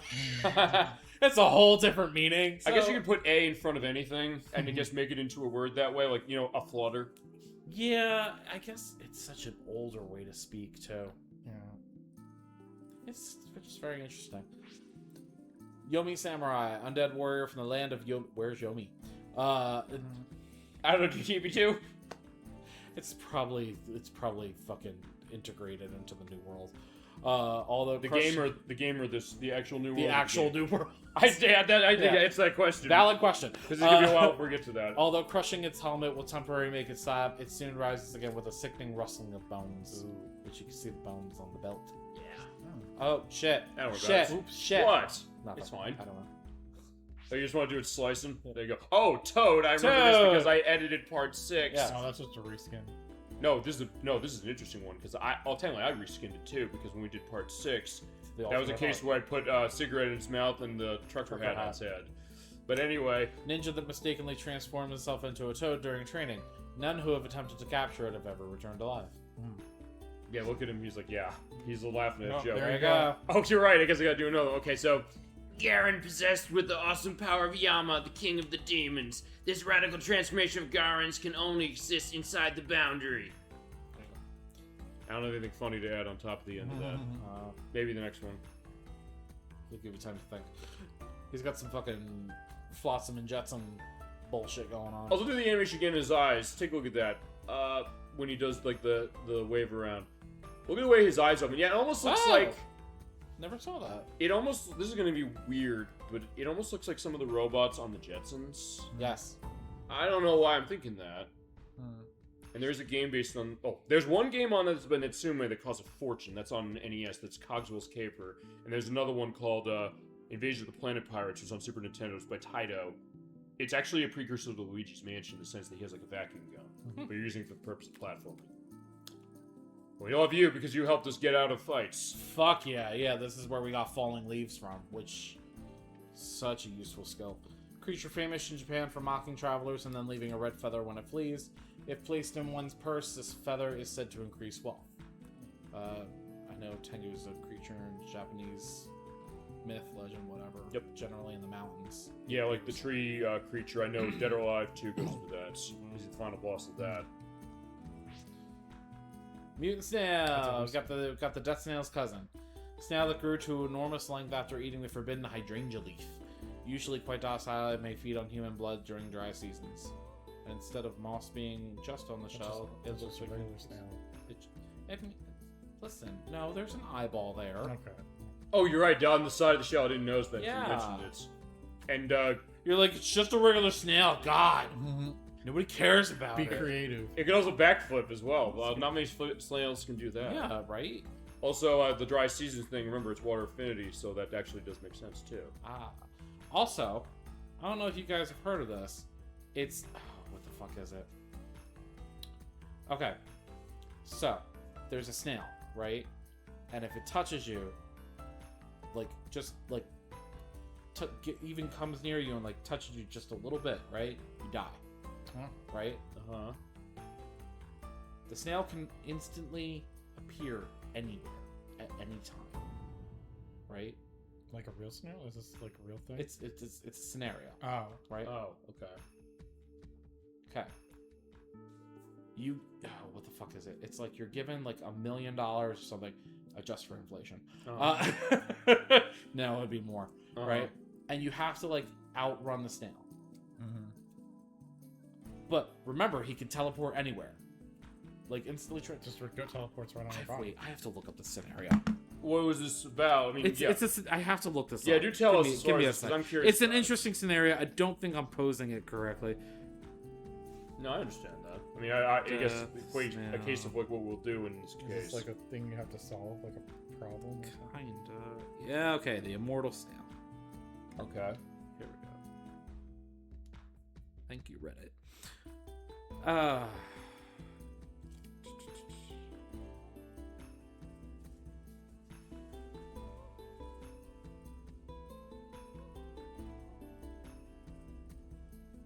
Is that it? No.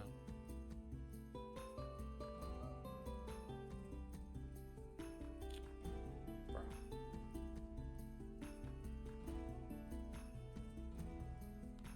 Okay, maybe that was not it.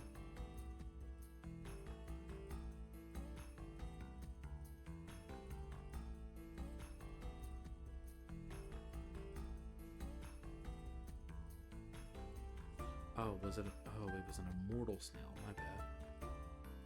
Was it a Here it is. Was it a mortal snail you searched for? Not immoral, immortal. Okay. Yeah. Okay.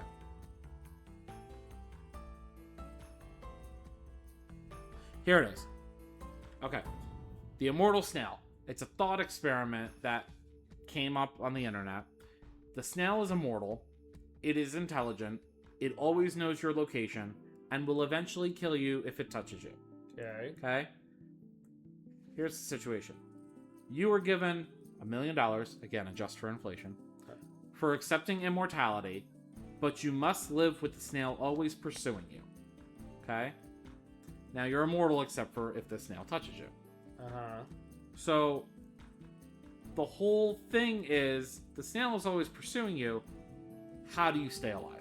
Right, I was gonna say... You're immortal, so the snail will be chasing you forever. But you were immortal, too? You're immortal, and so is the snail. How do you stay alive? But you said it's gonna touch you and it kills you. Yes. Island. Huh? Island. It can appear anywhere. It can appear anywhere. It always knows your location, so it's always after you. How do you stay alive? Mm-hmm. How do you stay alive? Eat it. You'll die. It touches you. This is the whole question on the internet. So it's just a really interesting kind of thought experiment. Probably. I mean, you would just have to keep running from it, essentially. Is it also maybe a metaphor of death anyway? That everybody's going to die eventually somehow? Well, it's meant to be a thought experiment, so it's just meant to, like, see how people think about shit. Well, how do you think about it then, based on... Let's put that thought experiment now. Damn it. Why? You think I would Because I never really thought about it. No, like, there's been some scenarios where people, like, oh, well, like, how about a decoy snail, or, like, others, you know... Or, I don't know, put up, like, a massive...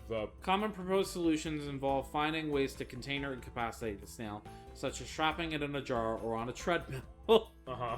Though the snail's superintelligence makes escaping these traps a key part of the puzzle. So, there are potential solutions. But again, it's a thought experiment. Personally, I would think there probably is no way to survive. How do you survive? You can't, because you're eventually gonna kill you no matter what. It's gonna come by and touch you or something. Maybe. It's also not a case where you say, like, no, he doesn't touch you unless you touch him. Is that it? Because if that's the case, then...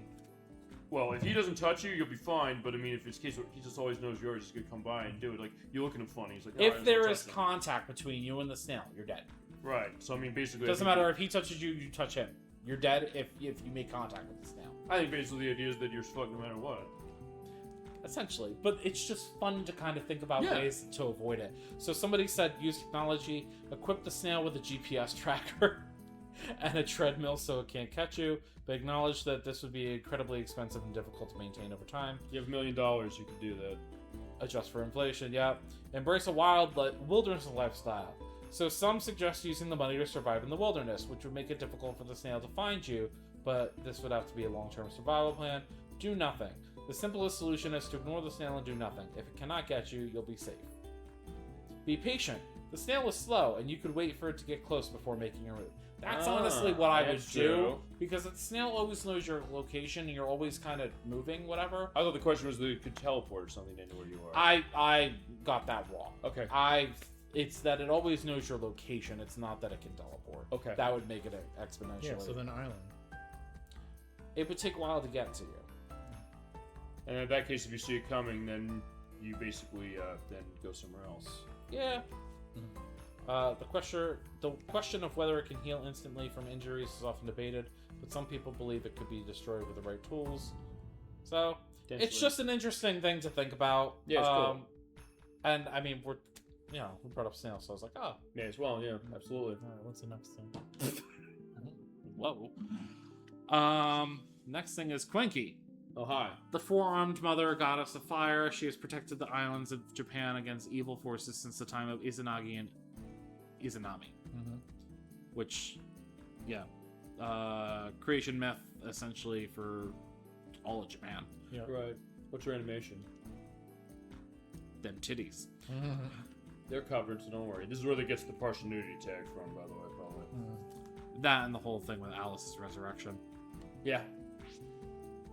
Blooming Phoenix, one of the 4 holy creatures that burns eternally due to the Phoenix chick it devoured. Legend says the Phoenix will be born again upon its death. Yep, the rising of the Phoenix. So As far the as that looks. reskins of the deer birds. The Peritons. I like the red as far as how that goes, though. Lava Lump. Oh yeah, you guys. Trapped within a hideous body of molten lava, the human soul inside is doomed to spend an eternity in its burning prison. It's a reskin of the sap thing. sap thing. This one does look like it is something Really unique fucking because of cool. the way the lava goes. Though. Yeah, the coloration is cool, the texture is cool. The fact that the lava is animating on him is also really cool. Oh yeah, I just saw that. That's really fucking neat. And 60 FPS, that's another thing that's impressive. Samurai Ghoul, unclean spirit of a samurai who has been cursed to wander the earth for a sin of caring more about taking life than about achieving victory. Okay. He's our reskin of the Yomi Samurai. Scribulus. Ancient armored creature from prehistoric Japan. Though normally content to feed quietly on moss, it is known to attack anything that gets in its line of vision. It's like the gatorback. That's the Gatorback. Neo Astaroth. This was in the volcano. Right. Freed of Nikolai's ego, his terrible presence drives men to slaughter each other like crazed animals. This suits Astaroth, who prefers his own hands unsullied. It's very yoga. Actually, that's probably what it was meant, is like kind of that yogi pose. Yeah, a little bit I would think that. Titanium Soldier, highest rank Iron Soldiers are highly mobile, powered suits, give them awesome power, but are a 50 kilogram burden when out of power. Alright. Okay. Mechalord! I hate this fucker. No, he gave that beam attack. He did, Yeah. but he was a pain in the ass to go. Was he the one that was only susceptible to magic? Yeah. Actually, you can look his data and see. Does it I indicate don't that? know if it tells. No, it doesn't say. No, it's only just like actual things. Okay. Giant mecha warrior, usually hidden behind the beneath the park. Behind the park. It responds only to Lieutenant Colonel Torada's summons. He goes swiftly to wherever battle looms. But yes, he gave us our power cannon. Bethlehem, embedded in stone while still alive as a sacrifice to an evil god. The spirit created by this evil deed now haunts the earth in search of vengeance. That's cool. Titties. Oh, yeah. Well, that you got. You're like, I like this design because titties. Also, the other thing on the back, it's almost like I don't know, like like Sigil. a sigil. Yeah, that's a good way. I was trying to think what was the word of this. Looks like she's fused. Actually, a little bit like Eve's true form in Parasite Eve, a little bit. Gives me It's some just- Fifth Element vibes. Yeah, I can see that. Genova. Genova, from, yeah. Final Seven. Fantasy- Final Fantasy VII, yeah. Yeah. Graphius, spirit of Graphius, furthest star in the Scorpio constellation. Normally in a state of peace, it strikes out with its tail spin if prey comes near. Yeah, another case was similar to other things, but the coloring actually really kind of makes it seem like something unique, especially over there on the right with the little eye. The other thing is the teeth on its right feet, and on its left foot. So okay, there you go. There's teeth there as well. It looked almost like an eye. The from calves, the thing, yeah. Morgan. Water spirit that dwells within the uninhabitable sea of death. It feeds on humans that accidentally fall in the water and may even climb onto land to find prey. This is a reskin of the Echidna. King Tamakos. Oh yeah, you. Creature of chaos, born from the negative energy created by centuries of war and strife. He rejects every possible system of order and seeks to ruin. So this was Queen's Garden, I believe, when we were looking to get the crystal to resurrect Alice. Actually, go back to that quick if you would, only because I want to indicate at the bottom. You see that it's almost like I don't know, like an angel at the bottom, like Yep. stuck in there. Yep, they were And all also around stuck it. all over the place. Yep, Wow. and this is just like a big reskin of one of the monsters from the first game. Uh-huh. Yeah, I was You're on right. that one. Takokami, water spirit born from the scale of a dragon god. It is unintelligent and thus unable to discern the difference between good and evil. This is from the final area. Hino, give me a sec. You know, Gakutsuchi. Thank you.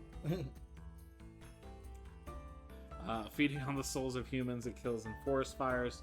Some say this demigod was a source of inspiration that led humans to roast animal flesh. Okay.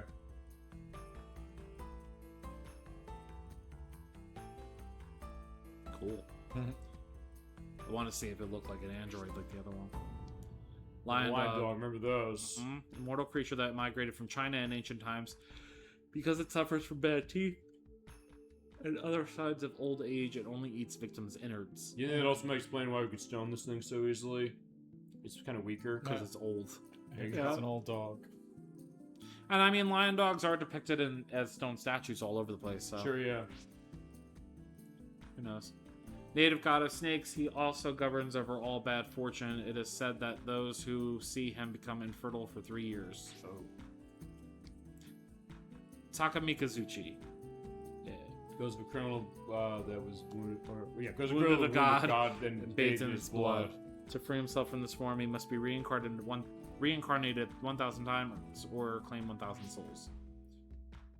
Ashra, viewed by some as god and some as devil, this three-faced god shows either anger, love, or indifference. His current face is anger until the world ends. Right.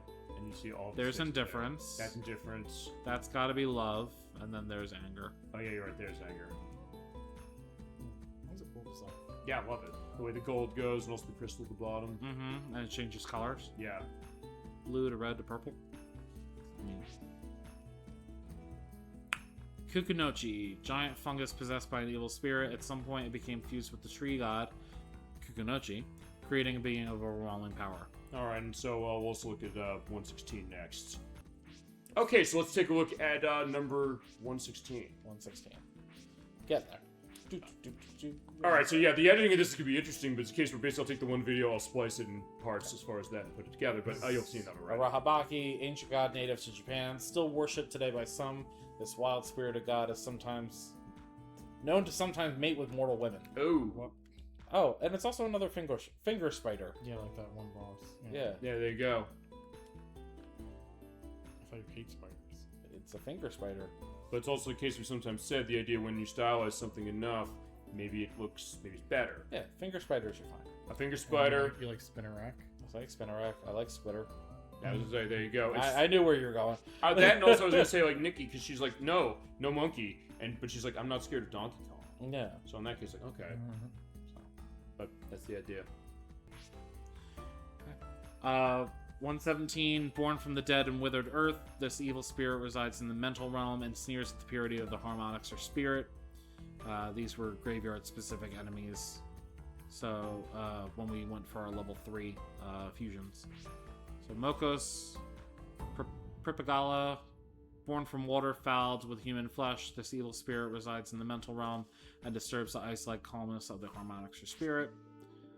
Svarozik, born from the black smoke that pollutes the atmosphere, this evil spirit resides in the mental realm and crushes the harmonics or battle spirit. So this is kind of similar to this description. If you remember the gravestones from the first game, how they kind of said like, oh, you feel like a gentle light or something like that. Yeah, I remember that. It kind of gives me those kind of vibes with the descriptions. Was their animation like the same? Yeah, it's gonna be the same on all of them, but you do see the eyes. Oh yeah, There's I like the that red. touch. It's red on all of them. What would be cool is if they did like Different colors. the Oh, color there's one depending that's on kind the of earth. different. You kind of see a little bit of an orange there. A little bit. Slight, But not I wish much. it would be like, here's green, here's blue, Those here's ones red. really- Yeah, I wish it was like fully different. Iris Fork, born from the foul wind that carries sickness, this evil spirit resides in the mental realm and binds the harmonics with free spirit. Svarog, born from the harmful light that harms life.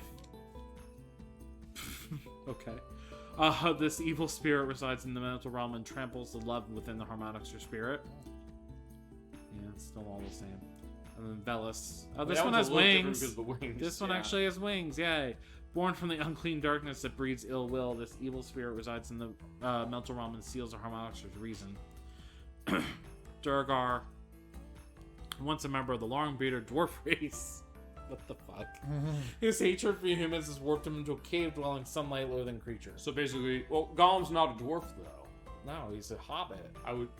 Wait, Gollum is a hobbit? Gollum? He was originally. Yeah, Oh. Smeagol was a hobbit. Yeah. Right. Okay. And then he got perverted by the ring. Right. Okay. But I was saying, yeah, you're right. The idea that he's in a cave. So yeah, the thing with the eyes there, I guess it gives that indication that maybe he's adapted to life in the dark areas. Pegonel. Water spirit that lives in well bottoms and kills unsuspecting victims. It is said to be the ghost of an innocent man killed and hidden in a well, which is interesting because the first one was a female. Really? Yeah, the colors give me Egyptian vibes. Yeah, I like the don't know color why. though as well. No idea why. Maybe like it's a case of like raw or something. Something like that. I don't know. Because it isn't raw, like indicated like it's red. Masita, angel that fell to earth just before it received its wings. Its body and soul become warped with the evil of this world, turning it into a cruel beast. It's a Cyclops. And he's got like fucking, I don't know, river rocks or something all over his body. Yeah, there's scales or something. I don't know. But it looks real. I get also your visceral reaction saying I don't like the way this looks, but there's something to be said about the way these designs are for this by saying, hey, you'd have that reaction. Like, ooh, it looks kind of weird. Like, ooh, I like that design. So it kind of goes really well with this, And we definitely love Neo Ammon. Oh yeah, I love that guy. Freed by Albert from the seal restraining his true power, the appearance of Neo Ammon, most powerful of all demons, heralds the end of the world. Hey, Our best friend. Wrapped in a dense layer of fat and muscle, this legendary wrestler was also Joachim's mentor. His flamboyance has caused a surge in the sport's popularity. That's true. With the Man Festival's big case, he just stood doing the slam. There you go. Look at that with the That's his suplex. 5-hit combo. Yeah, there you And go. also Joachim's 5-hit combo. Murg Korma, youngest of the warrior clan Murg. He combines spiced chicken pieces in a mild yet piquant sauce. His smooth tongue makes him popular with the ladies. There's a lot of curries. Yeah, we're gonna have a lot of fun curries. as far as this. Murg Masala, darker and more powerful than his younger clan brother. Whoa. This Murg warrior is as liberal with his attacks as he is with his sweat-inducing spices.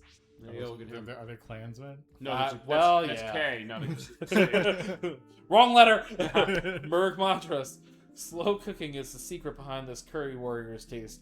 Fiery and yet complex, an encounter with him will leave anyone sweating with exertion. Also, to answer your question, no, they're not because they're. Okay. No, what I was gonna say, their hoods are different. They're not. But what is different is what they have on top on their plate. And I think their socks might be a bit different too. Well, what I was looking I at don't know, maybe not yet. was actually their color, because The thing on the chest, yeah, you're right. the symbol on his chest is yellow, Yeah. orange, red, which would be like different spice levels. Yes. I think that's really fucking cool. That's amazing. Yeah. The idea that they say, hey, let's put that in. Murg Vindaloo, well-seasoned yeah. chicken, and this is a darker red, so it's even spicier. Yep. And leader of the Murg clan, his breathtaking mix of spiciness and flavor has earned him worldwide renown. Oh, yeah, absolutely. Gosh Korma, young Gosh warrior, so delicious and creamy that you can't stop at one portion. The secret behind this warrior's curry is his tender seasoned lamb. Sorry, I just blanked for a second. Wait, so Gosh does lamb? I thought Gosh was... No, pork is later, right? I'm trying to remember. You said there's no beef in this. I think you mentioned this. There is beef. What's the one element there isn't in here? Because didn't you say it goes to like... They do beef, pork, chicken. They do cover fish. On We'll see as we go. Okay, yeah, we'll find out. Well-balanced warrior of the ancient Gosh clan, also, although quite accommodating and approachable, his fails. His fails to make a very strong impression. I think it's he. Yeah, it's another Yeah. typo. Madra is so powerful that all the potatoes, green peas, and onions simply melted into it. This powerful Gosh warrior is not the type to be trifled with. Right, probably the spiciest one of one. Okay, no, now That's the this one is. spiciest one. The Vindaloo is the spiciest. That's what I was thinking. The flamboyantly wicked leader of the Gosh clan, this curry warrior is so spicy that it could be mistaken for an early attempt at chemical weapons. Well, I mean, as we mentioned, the case of mustard gas, which was around for World War One, so Right. maybe that's the idea. Although this isn't Mustard gas food. curry. Chingri korma.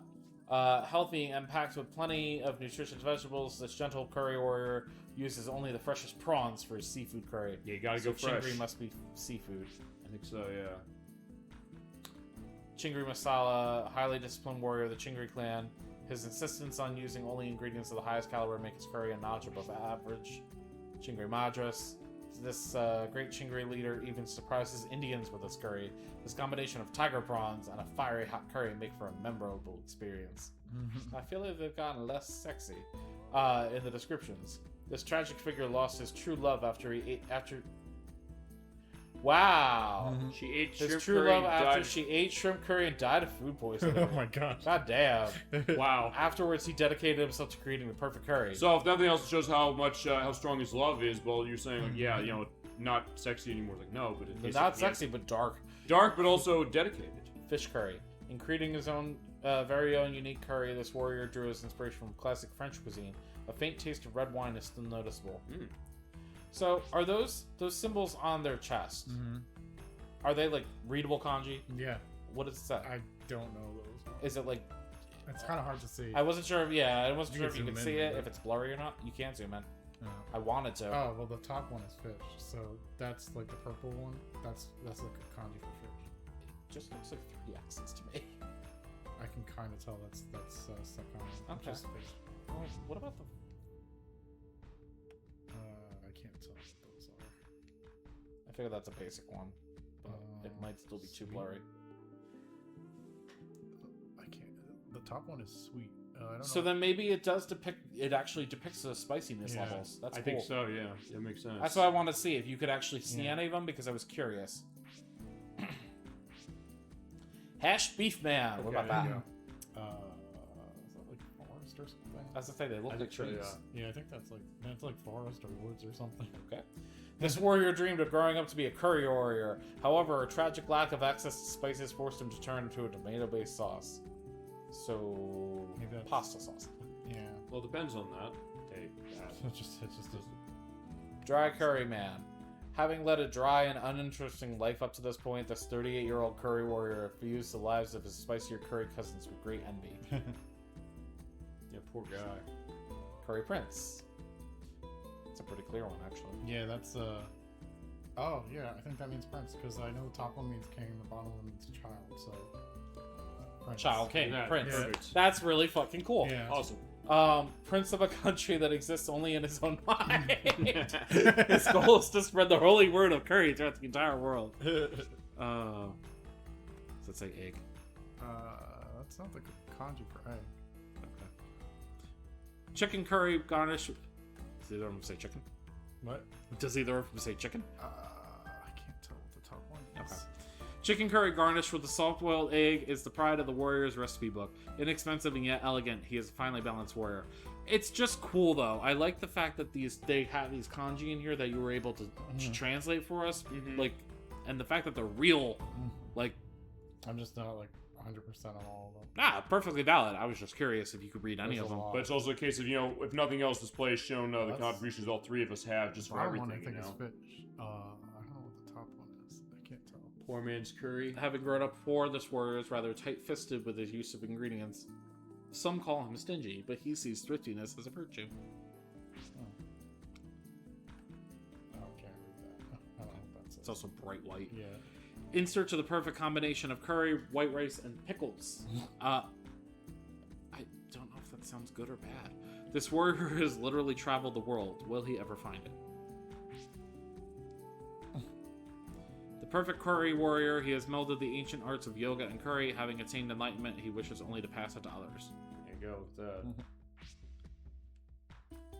With the great question, yeah. The Great Gamma. With his question mark mask. Why does it just say the Great Gamma, period? I don't know. It's With a his run-on question mark mask. Okay, no, it's not a run-on sentence. Great Gamma, that is technically a sentence. It's just weird though, like I don't like it. Tell him to fix it. I would think like it would be like the Great Gamma, comma, with his question mark Yeah, that mask. would make Yeah, more maybe. sense. Right? So The Tower of the Holy Ring and the smell of curry in the air, this is him in his most powerful incarnation. He Okay. has the same animations as Because the sentence would have probably been really long if they didn't do that. Like even longer. Oh, yeah, actually, no, it would but have been the whole it's- thing. The whole thing would It would have been the whole sentence. sentence, but still, it makes Not sense too as a long. sentence. Yeah, so, not a run-on. so debatable typo. Yoakim's blood sister, Oh, she yeah. came from far Oh, she away. so I joked. I said she's not related with blood, but yes, she is. Oh yeah. Yeah, you did. Oh my god, you did make that joke. Holy shit. She came from far away out of concern for her older brother. Recently, she's developed a strange interest in human boys. She has to transform though, otherwise it's not going to work. Oh, wait till you see her transform. Oh wait, she does. What?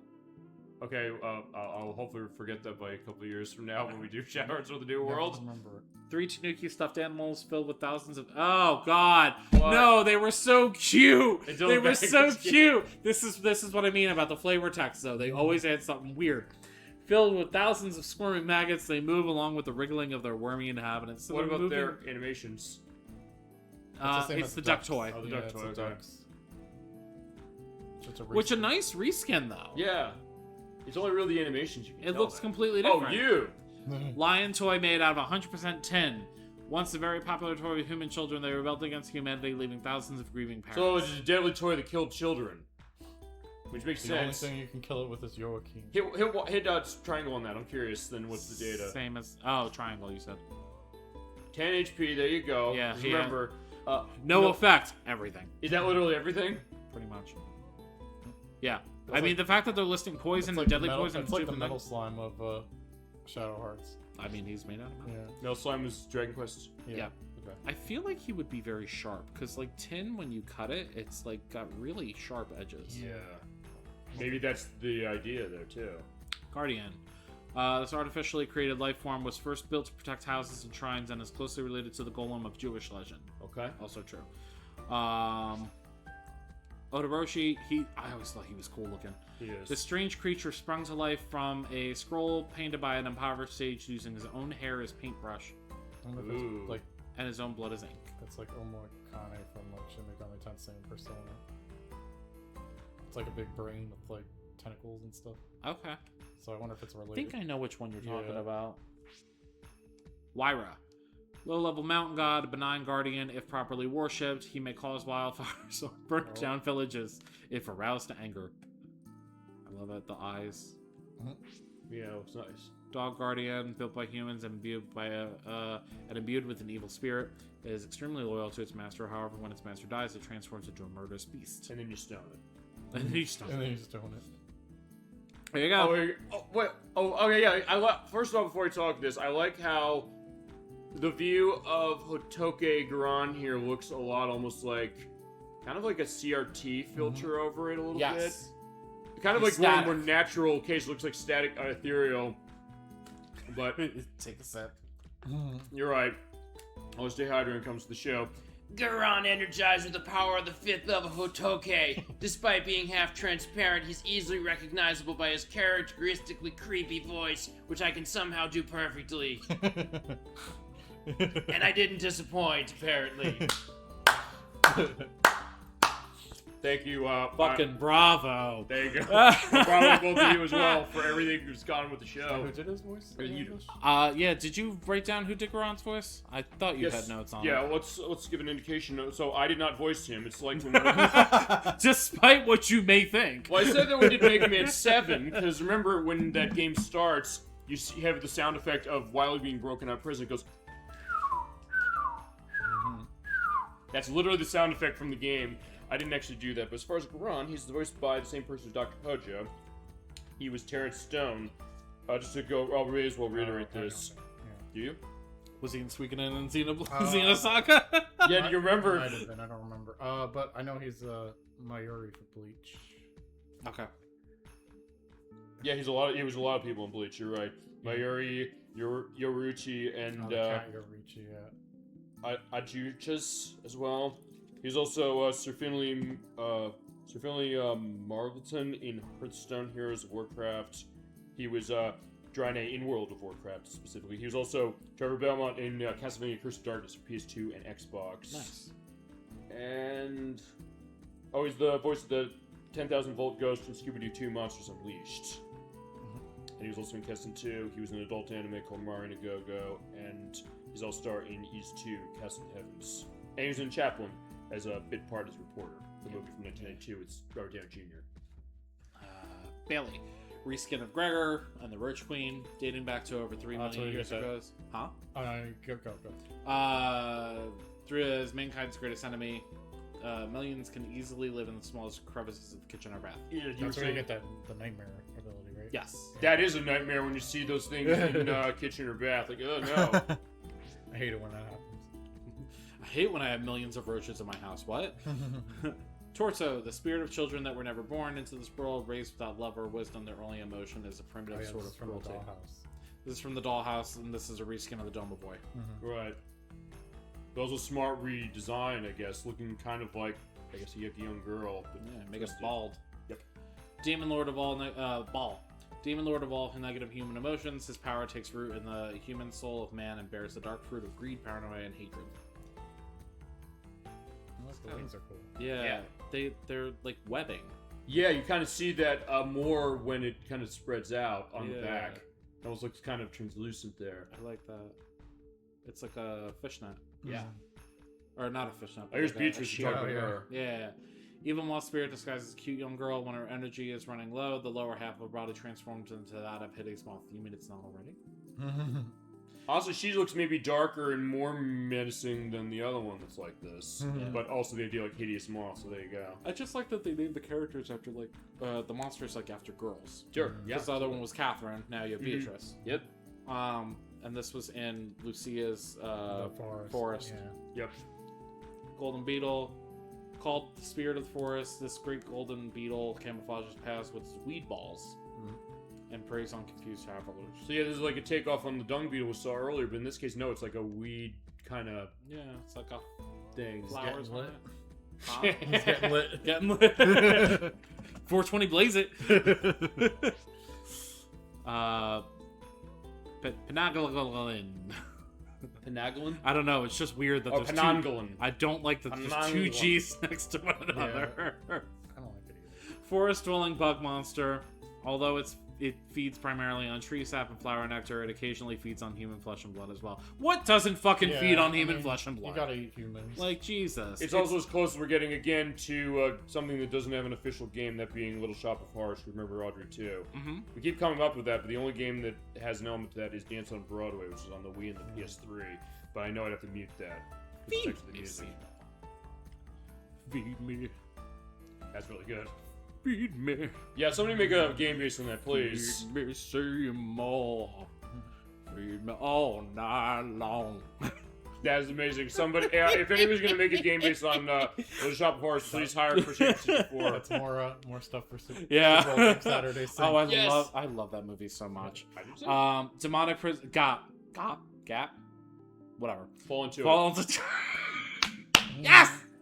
Demonic Prince of Hell, Lord of Lies and Deception, his greatest pleasure is to wreak havoc upon the world with his wicked machinations. Why is he a flower? Because he was in the forest. I guess he's gonna tie you up and he's gonna force you to buy cheap jeans. Isn't that what's required of all Gap employees? I guess so. Maybe Is it jeans? Maybe Gap is just help. Yeah. For the people who work there, at least. I mean, Kelly's not the same one. It's two A's, not one. Yeah. Aerolite, having lost its home planet in a massive explosion. Now we got aliens. This meteor-like life form was rocketed into space and finally arrived burning to Earth. So yeah, basically it's like an asteroid. Just that came an down. alien. Yep. All right, now this is the onlooker. Onlooker. We thought we didn't see this when we went through the final area, but apparently we did. No, I think We didn't. the final area stuff was earlier. So I think this is all the post all the side Where the stuff. fuck did we see this? I I don't don't even remember. remember seeing this. Magical life form with the ability to see all that happens. Its eye gives off powerful electrical waves that penetrate anything in its path. This one I think is so much cooler than the Calamity Orb, though. Because of the color, yeah. Yeah, the coloration is so good on this. It's very Christmassy. It is, Perfect, but and it just also it's creepy because of the red eye. Well, there you go. You want some dark Elves for Christmas 2 days ago. There you go. Talos, bronze giant built by Hephaestus, more Greek mythology, god of smithery, also fire. Molten lead running through its body provides it with energy sufficient to power its massive body. That's pretty cool. Right? Yeah, we're not careful. Oh, these were the guys in the second part of the Neem ruins. That's where they're from. Oh! God, they're really late. Yeah, because Oh, we're robust. Oh, You're yeah, right. there you are. You're right. Remember him? Yeah. This is the one that Anastasia made her bitch. Pretty much. Physically warped himself. He's the lord of warps and distortions. He is the most demonic of all the demons. He's the most demoness demon that ever demoned. Determined to shatter peace where it exists. And Anastasia was able to tame him really quickly, as you mentioned. he's just like a Pokemon for her. Facts. I guess so. A case where like a princely figure with a nice sword and a crown, but also a case of like horse legs on his chest. Look on the inside of the petals. Yeah, like mushrooms on the side. No, there's like a full woman like drawn on the inside of the petals. Yeah, right there. You're right. Yeah, it's a full fucking woman. Yeah, I didn't even I notice. never saw that before. That's cool. Wow, look at that. I mean, I guess it explains the eye thingy. They down fucking painted everything. Exactly. They want to look at her titties. there. Well, wait, what? So wait, that the legs? Oh, what? Good hers. Oh, wait a second. Because I was saying, wait, no. Oh, you're right. There are there. So there they are. That's as far why as it's hers. shaped like a giant horse. Well, yeah, exactly. we'd have There's to layers to this guy. There's layers to this game. You're right. Absolutely. I agree with that. Oh, there's our boy King Solomon that we fucking made into our bitch. Yeah, of course, the Israeli king. A mage of great power, he conquered 72. Yo, the fact that we went through 72 fucking crests I know. and bent them to his will. Since his death, he's become ruler of the spirit world. Not anymore, bitch. Yeah, we managed him, no It's kind of problem. crazy that there's 72 crescents. You wouldn't think, That's a right? lot, yeah. Look at that staff, though. Yeah, you managed him like a boss. Which I He's guess is such a random. fucking bitch. Right, but you did great as far as the prep. He was like, this is a hard fight, but come The prepared. stupid challenges were tougher than him. Honestly, yes. Yeah. And Yeah. I don't even know if, I mean, tougher, yes, in one sense, but also more just More tedious. annoying. Yeah. I Okay. mean, I love the Dark Seraphim design in this game versus the first one. Yeah. They upped it a lot. Neither fully material nor fully spiritual, it is a being of pure power, lacking any emotions that destroys any object or person in its path. Dead ass, dope. Yeah, it looks nice. The whole case of Dark Seraphim looks great. Speaking of whole, they just do that detail to cover it. Yeah, right. There you go. Oh man, it's just I Family friendly. don't know if you ever noticed between this game and also even like Final Fantasy VIII specifically did this. Siren, Yeah. Ifrit, Shiva, every single one of them, fucking pubic patch. Really? Every single one, they did it here too. They did it with Yuri's incarnation too. They put a fucking pubic patch on it. Really? Well, like it's just to Makes do sense. to make it like a Ken doll essentially. Sure. Well, it makes sense as far as why. It's just funny to me that was, but especially in Final Fantasy VIII on the PlayStation, for Siren, it is specifically a blonde, textured pubic patch. Really? And they It's changed like it in the feather or remake. something, yeah. Yeah, they changed it in the remake to make it a little more family friendly. I guess we got to play the PlayStation 1 version then. It's something I always noticed as a kid. Fujin, Heian possessed by the power of the Japanese wind god. His scythe-like blade strikes with blinding speed, slicing the flesh of his enemies into ribbons. Yeah, look at He's that. much faster. And he's got a giant wind bag. Yep. Then you have Raijin. Raiden possessed the divine power of the god of thunder with the pure power of lightning at his command. The earth shakes at his approach. Oh yeah, and he's got like the thunder drums. Yeah, they are the drums. I just right. noticed that, yeah. Because that was the whole thing. Like, the God of Thunder, like, plays drums or something. Uh-huh. Yeah. And it's cool. I just noticed. He's still got, like, his Frankenstein-type looks. Yeah. He's got, like, the little fang... Oh, are they staples or fangs? Oh, and his teeth, you mean? Yeah, I guess they're teeth. Kusanagi Sword. One of the three treasures. This royal sword is the sublime expression of divine power. The ferocious spirit of Heian's soul is contained within it. Makes sense, since he had the blade. He transforms into a blade. Yata Mirror, one of the three treasures. This royal mirror is imbued with the power of Japan's nature gods and holds the wild spirit of Raiden. I don't know how Raiden necessarily translates into a mirror. What is it? Thunder God, so I'm saying the light? I don't know. Maybe. They had to bring the lights. Maybe.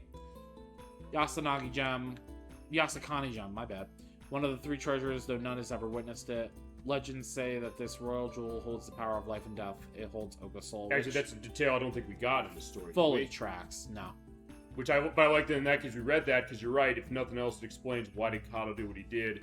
Well, we know what he did in the sense that he has nothing to live for because Oka's gone, but also the idea that in some way he's still holding on to her as a part of this, even as he's doing what he does. I've noticed this symbol a lot. They do it a lot in SMT. Yeah. There's actual demons that are shaped like that. Yeah. Do you know anything about like why? I don't know all the lore behind it. Okay.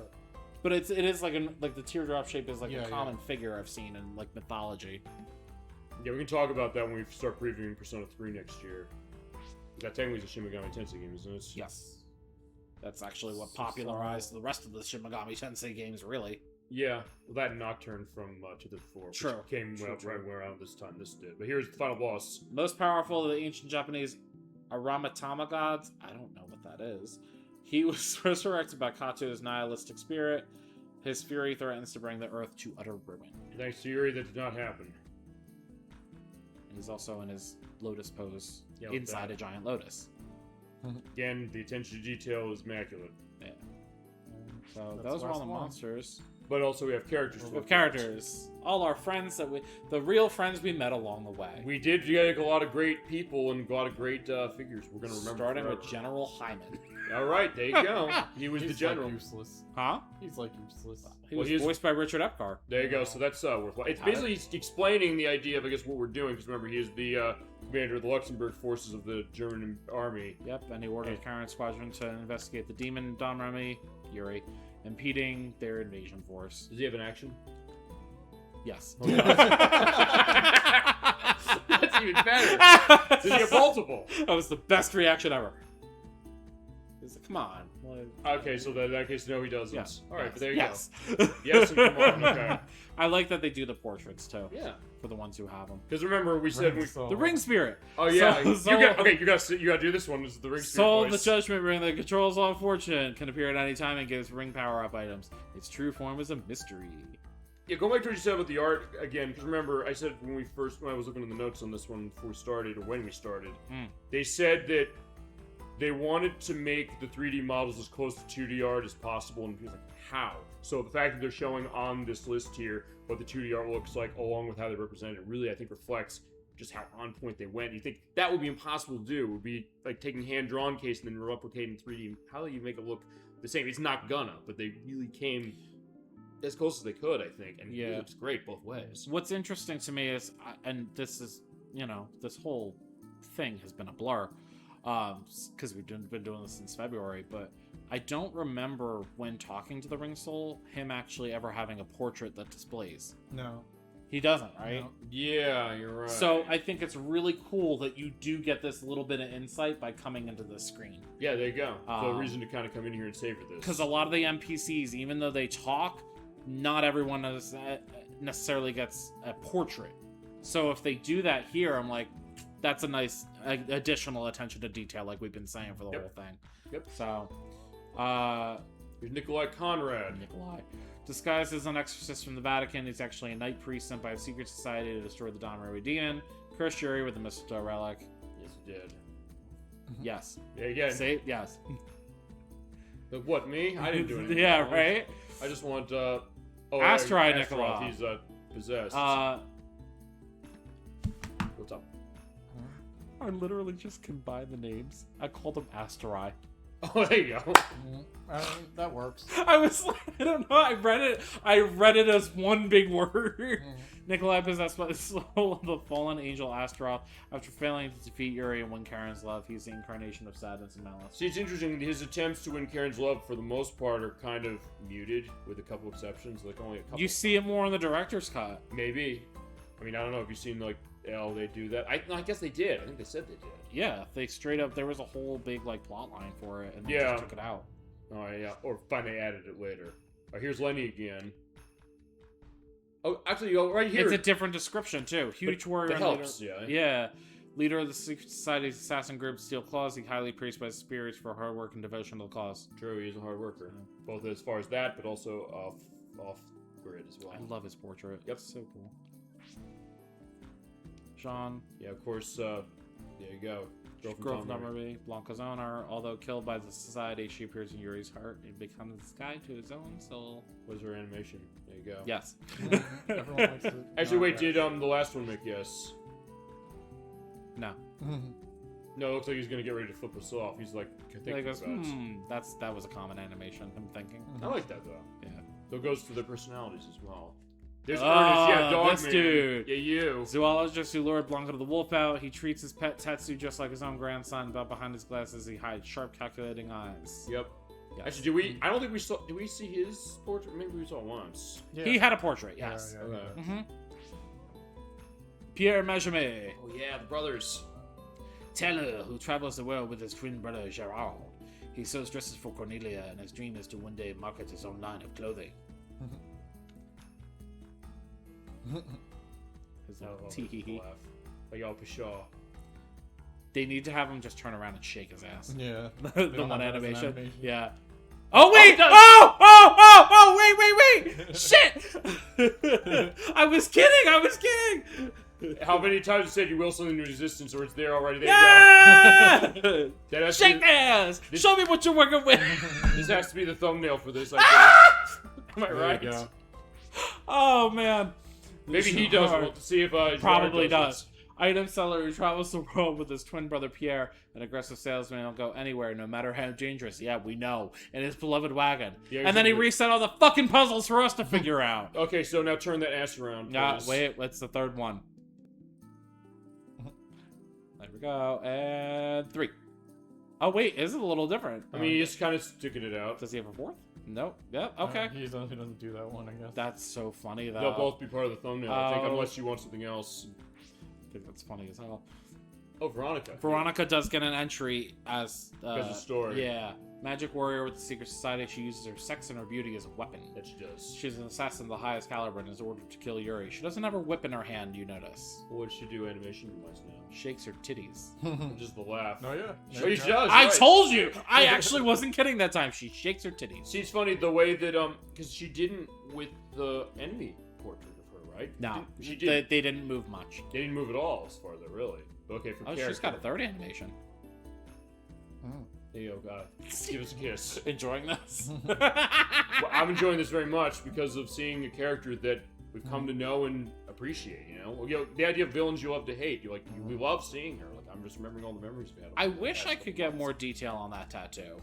I want to know what it is. What it's supposed to be. Grand Papillon. form. Bandit of the Hive. He only harasses the vigilante group. He rampages all night long and only comes home like a child when he gets hungry. What child is staying out all night? Never mind. Yes. I don't know. Yes. Ah. I'm not a child. I'm an adult. And I'm ready for wrestling. With lots of sweaty men. Golden Bat. There we go. Bat former Grand Papillon, although Yuri has come across the Bat before, he seems to have no memory of meeting. Just like I did, and then I realized, oh, wait a minute, okay, I know now. It's alright, we'll wait another couple of years and then see how much you remember about the Peach Bat. But didn't you... Oh, right. Oh, right. Peach Bat. At first I was going to say, you said that From the New World doesn't connect as much to the others, but then again, there's things that probably do. There are. Alright, I'm looking forward to that. Granny Lot. Owner of the Seagull, the Hobbs Tavern. Since she took over the tavern, she has lived there along with 2 orphan children. Yeah, what is her animations like? Also, Yes. Everyone nods. There's not a whole lot you could do for people, I guess. I was going to say, wouldn't it be hilarious if she had, like, the ass-shaking animation? I was gonna say, yeah, she just turns over and starts working. You gotta find like a. She's another one, though. She didn't have an in-game portrait. I didn't think so either. That No, was new. it was always blank. Okay. You gotta find like a copy where you can edit the animations and just put them on every character. Despite having lost both her parents, she's a happy girl now living in the Seagull Tavern. She summons Grand Papillon with her favorite butterfly hair ornament. What is her year? She got an... Yes. Okay, so go on, choose. She got a portrait, but John, I don't believe, did. Yeah, he doesn't. And he doesn't at all. Damn, they shafted this kid. I know, John. What do you have to say He's not about that in important. your animation? Yes. Why? Yeah, yes, I was screwed over. Oh, Wait, did she have a? Did she say yes? Yes. Go back to her. She was like kind of. She said yes. Did she? Try again. Yes. Oh, you're right. Okay. I guess I missed the yes. I saw that part. Yeah. Along with Yuma, he does chores around the Seagull. A happy little boy. He seems relatively unaffected despite having lost his parents in the war. So he's probably suppressing it. Maybe he's going to be a serial killer. I don't know. It's gonna be. Special Agent Masaji Kato. Yeah, good to see you. Secret agent of the Japanese Navy, working for Minister Ishimura, he turned into a cold from a soldier at the death of his superior officer in Shanghai. There you go. The nod to Lieutenant Colonel Yes. Kawashima. Sweep the cape, sweep the cape, sweep the cape. No! Keep trying. Missed opportunity. No, it's only 2. It's only 2. Yeah, it's only 2. You sure? You like you said there That's was. stupid. Nod. He could have swept the cape. That would have been so fucking cool. I'm surprised. Oh, you know what? They would have had an animate Bones for the cape. Bones? There's every time I've ever heard anyone referring to like capes or anything in the game, they talk about how the cape has like a separate like bone structure. Oh. Yeah. Alright. That's how sometimes it can like move independently of something. But didn't they show that animation in the game doing that? Cutscene. Alright, there's a cutscene. Yeah. Oh, the CG cutscene. Yeah. I It's gotcha. completely different. So not something with the model. Nah. Gotcha. Great Gama, legendary pro wrestler from India and also Joachim's mentor. He sets up wrestling rings everywhere in the hopes of promoting the sport. He loves curry. Yes, he does. Yeah, yeah. Koudelka. Yeah. Yeah, I was thinking also then, I guess it'd be hilarious because we played Shenmue. There's the kid who says, "Hi, mister, you want to wrestle?" In his case, he'd say, "Sure, I'd love to," as opposed to Rio saying maybe some other time. The great question. Highest figure in the wrestling world. He waits atop the tower of the Holy Ring for the challenger to come and wrest the title from his rather twisted hand. And the answer to the great question is yes. Yes, yes he does. Alright, same animations as that, but it makes sense. Thomas! Oh, yeah. The Explorer. Or Lawrence, or whatever the fuck his name is. He has like 4 different names in this game. Wait. Lawrence was his code name because he's British intelligence. Right, so he's hiding himself. Yeah, and every time Lucia talks about him, she refers to him as Mr. Lawrence. Maybe that's his last name, Thomas Lawrence? Don't know. It's very unclear.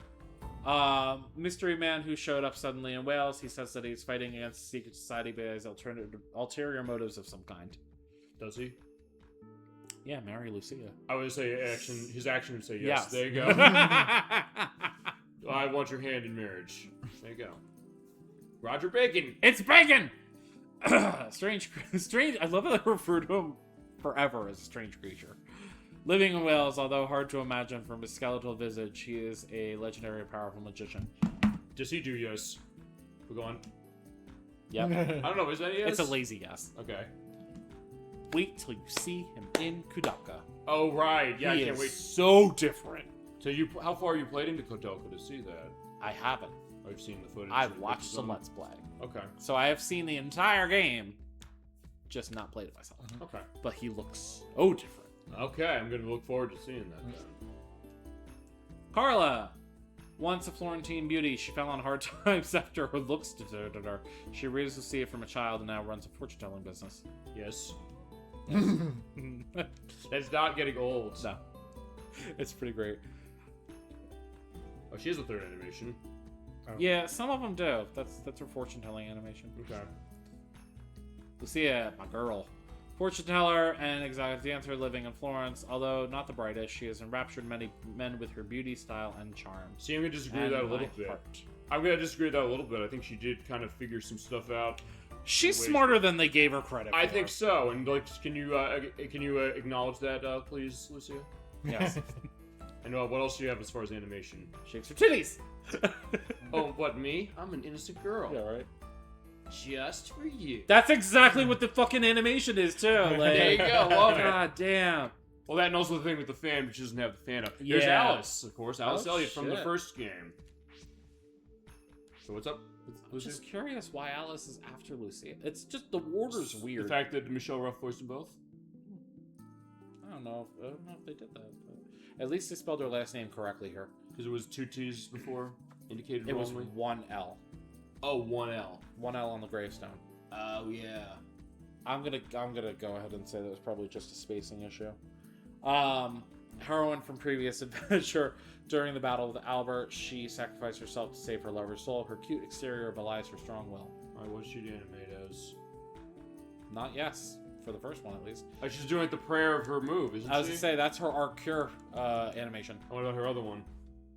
or not arc cure, arc. It's just arc in the first game. I thought that's her one animation, but Yeah. then see, it's interesting because I don't think we saw her in an in-game model in this, did we?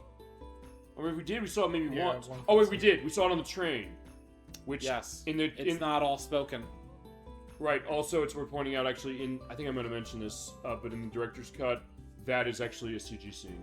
The scene on the train. You did say that when we went over it. Okay. I remember you mentioning it. Grigory Yefimovic Rasputin. I tried.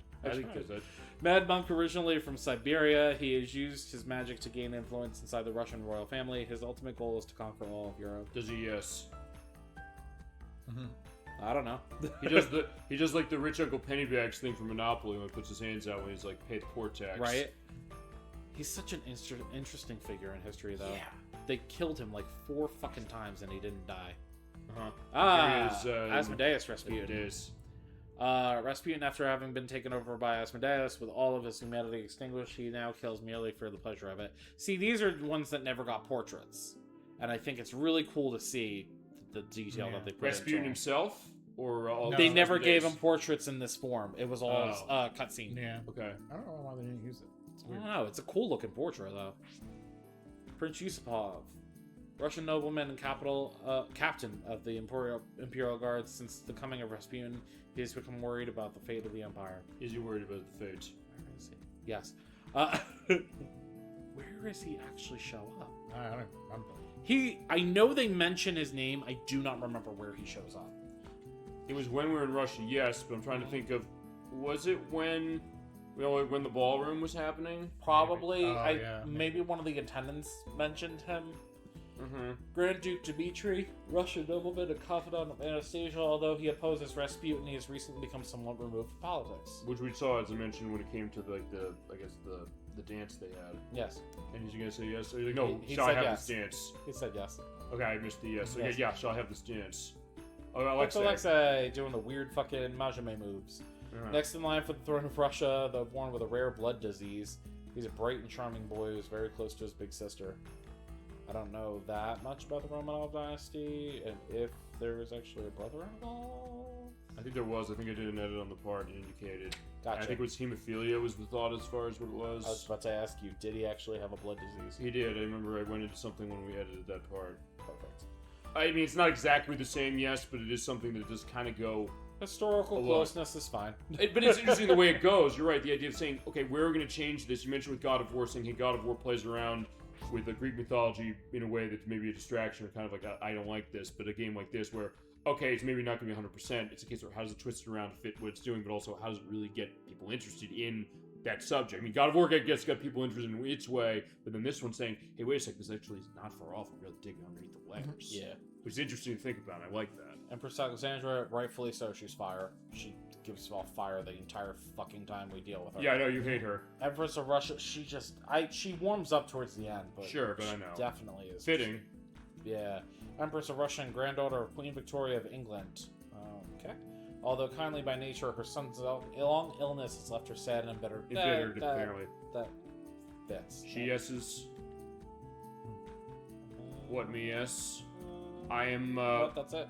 Yeah, I'm not going to be indicating that with a response that way. Oh, Edgar, we love you. Trusted watchmaker to the royal family. He also makes special weapons and other items that Anastasia requests. He secretly collects silver angels. He's like, no, I don't. He's like, no, not me. But he is voiced by Richard Epcar as well. Yeah. Actually, did we see his portrait? The eye looks different to we me. did. Yes? Yeah, I remember seeing. Okay. I always assumed it was like a jeweler's loop Yeah, a little bit. Yeah, it's like one of because he's dealing with like monocle. small gears and shit. Oh yeah, you're right. Inside That watches. makes sense. Oh yeah, no, you're right. Like going back to him, he has that. We didn't see him. Oh no, Yes, we did. This is The alien. Gostovsky. Right, the alien with the dog. Yes, this is an alien from distant planet of Sizuran. This pointy-eared creature clearly has plans to take over the Earth. I don't know like an how you elf. could assume that without him saying it, but sure. Looks like an elf as far as the ears. He escaped from Santa's workshop. Does he say yes? Does he say yes?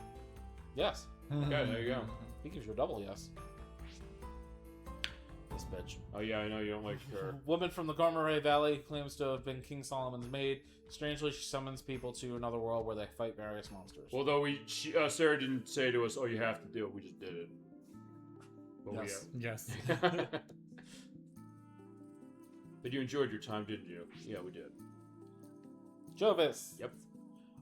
Former Archbishop of the Eastern Orthodox Church and founder of Sapientis Gladio, disappointed in his ability to stop Rasputin, he went into seclusion. Also blind. Yeah, you're right. You can kind of, in a way, see that. Well, I gotta say, with the eyes, the thing about the eyes, it almost looks like. I'm trying to think. What am I trying to say here? It's not that he's. They don't give any indication with that portrait, really. I know, I mean, as far as on the model, the idea of. I don't know. It seems like maybe his eyes almost have like this dead look to them. Yeah. Maybe not intended as far as that. Yeah. Oh God, Hey, it's our boy. Magician who, in a previous adventure, tried to destroy the world. He was stopped by Yuri, but his true enemy has always been Rasputin the Mad Monk. Right, because we mentioned the idea that, hey, this changes from the other game, saying, wait a sec, he was kind of always in this way. Yeah, he has... Always a basically- gentleman. Yeah, always a gentleman until he's dead. Look at his arm swing up, though. Yeah, you're right. Does it seem unnaturally long? Yeah, it does seem A really little long. bit. It's just weird. Hey, Emperor Nicholas II. Emperor of Russia, he's more concerned with his family than running an empire. This weakness allows those around him to take over the reins of the government. Yeah, He was also away for a while. That's true. I was actually looking at their elements just to kind of see if there was any sort of relation, whatever. Yeah. So, like, it kind of makes sense, right? With Anastasia and her mother, they're fire and water, so they're naturally opposing elements. Yeah. But Emperor Nicholas and Alexei, it's earth and light, so there's not really... It's kind of neutral either way. But I just think it's interesting that Anastasia and her mother are opposing elements. Yeah, That's cool. Young swordsman, as we know, is Toronto. Toronto. Brave young samurai bodyguard, he protects the lives of his master and his master's young daughter. Yes. Or hi, because he's Japanese. Yes. Which is, yeah, yes, Hi. rude. Hi. There you go. It's, yeah, yes in Japanese. I do remember that. Mysterious old man. An older gentleman whose life is constantly threatened by sexist Faxa. His refined manners suggest a man of aristocratic breeding. No, yes. No, He's he like, laughs I'll instead. laugh, though. He's Alright. like, you want to laugh? You want a yes? I laugh at that. Mysterious girl. Little girl notable for her bright red shoes. Her one treasure is a tortoiseshell comb from her mother. Yeah, please take care. Snowball. There you go. We loved that. Snowball. Captain Terazo Kaneda. Vice Admiral of the Japanese Imperial Navy and captain of the battleship Mikasa. He was refueling in Japan when he became involved in this story. Okay, so there you go. He was literally just an innocent bystander, and he gets involved. So basically, he, Yes. yeah, yes, indeed, but also he just kind of, he's like, yeah, how did I get here? I don't know. I kind of wish he saluted. I mean, I would expect him to do the yes as far as how it is, but here's, Leader of the we got his first name, Toshiyuki Terada. Leader of the Japanese Army's new armored division, the Iron Soldiers, a powerful warrior himself. His body's encased in thick steel armor. Well, considering... Wait, shouldn't it be iron? huh? It says it's encased in thick steel armor, but he's a leader of Iron Soldiers. Who knows? Okay, Maybe he you- got upgraded. Maybe. Maybe he's better as far as that other. I love how they give him the fucking couch. Yeah, right. Foreign Minister Kantaro Ishimura, shadow ruler of Japan. His goal is to build a new country on the Asian continent. What?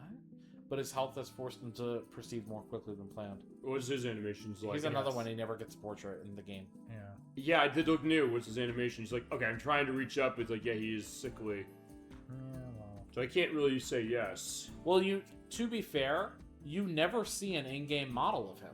You don't? It's always in cutscenes. Oh, really? Every single time. Yeah. I thought there was like one we did. Mm-mm. Okay. Nope, he's strictly always been seen through a cutscene. I could have sworn there's one case, but I don't know. Maybe you're right. But I that's trust your also opinion why on he this. never gets a portrait in game, and Yeah. why you never see this model. Okay, well, okay, let me rephrase that. Okay, no, okay, you're right in the sense that he's only in cutscenes. When I said that, maybe my thought initially is we're going to go look at that nice couch. Look at that upholstery. Yeah. Yeah, buy now at your local value city. Or, Oh, they're going out of business. Unfortunately, yes. Then, all right, where next? Where's the other place to go for furniture? Bob's. Okay, yeah, Bob. There you go, perfect. That's the only one I got. That's the right answer. Okay, but I was gonna say, yeah, you were right. He's only in the cutscenes, but his model, as far as this model, is in the cutscenes, but it is the cutscenes where it's spoken dialogue. So we do see him like this, Yeah. and with the couch, but we do not see that portrait. Yes. So that's what. Well, I feel like You're this right about model that. is still, it's like a lower res from what we see in the cutscenes. Yeah. Probably you're right. Yeah, Yeah, yeah. it I is. guess you're right So about that. yeah, it's this It's kinda model, half and but half. yeah, it's that in between. It's not like the high end CGI that we were saying. Right, that's what I initially thought. Like that. Was Yeah, nice. yeah. All right, I got. Go ahead.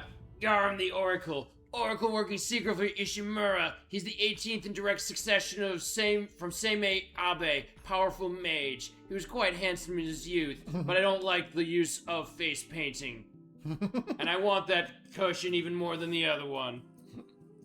And he's gonna force push us away or something. But he's looking, I guess, maybe dignified with the prayer at the end. Them tassels though. Oh, you can also see the feet back there. Oh like that. shit! It's so cool. You sometimes don't think, hey, you're gonna see his feet. Nah. He and the mutant apes, second of the mutant apes created by Kato. He's equipped with Tektite blades that can slice through steel. His best weapon, though, is his awesome agility. So it's made from spiders. Got it.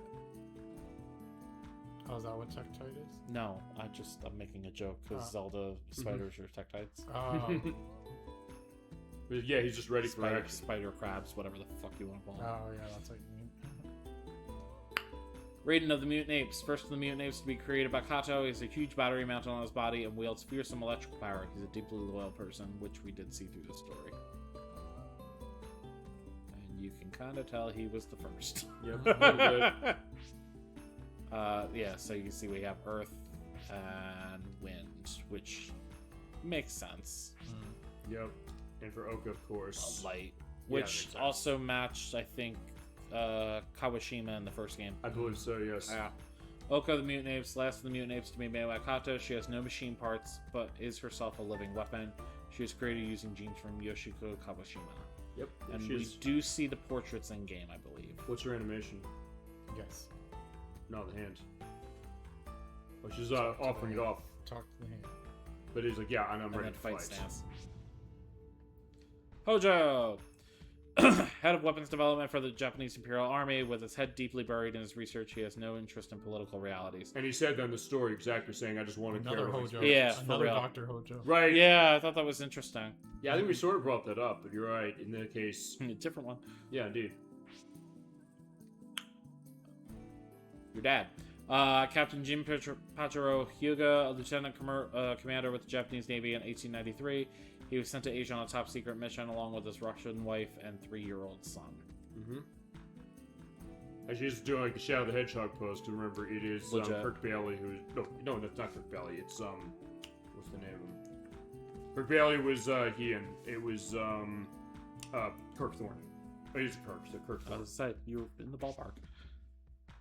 Saki Inugami. Leader of the Inugami clan in Katsuragi, she has great spiritual powers and uses the fountain Sukune to aid Yuri. Her beauty belies her actual age, which we never found out. Wait, didn't she do a yes there? She did a yes there. Yeah, gotta do the yes. Looks like she's wearing like Hakama pants. A little. I always thought it was a skirt, but like you can see Yeah, there's a no, split in the it's- middle of their yeah. pants. I also never saw the boots before, or the shoes that she has. Yes, she is wearing. I like that. Yes, There you go, she's wearing perfect. boots. Yes. I love you just Yes. press a button and go that specifically. Kosuke Ishimura, grandson of Kentaro Ishimura, he finally started to sleep by himself, but still wets his bed. He loves his grandfather dearly. This poor kid. This poor kid is fucking caught in a war that he never wanted a part in. Yep. But that's what makes him really interesting, even though we don't see him for that long. We Swinging still his remember arms. him. Yeah. Henri. Oh, Henri, yeah, after I know. transforming back to a human, he looks incredible for a man over 90.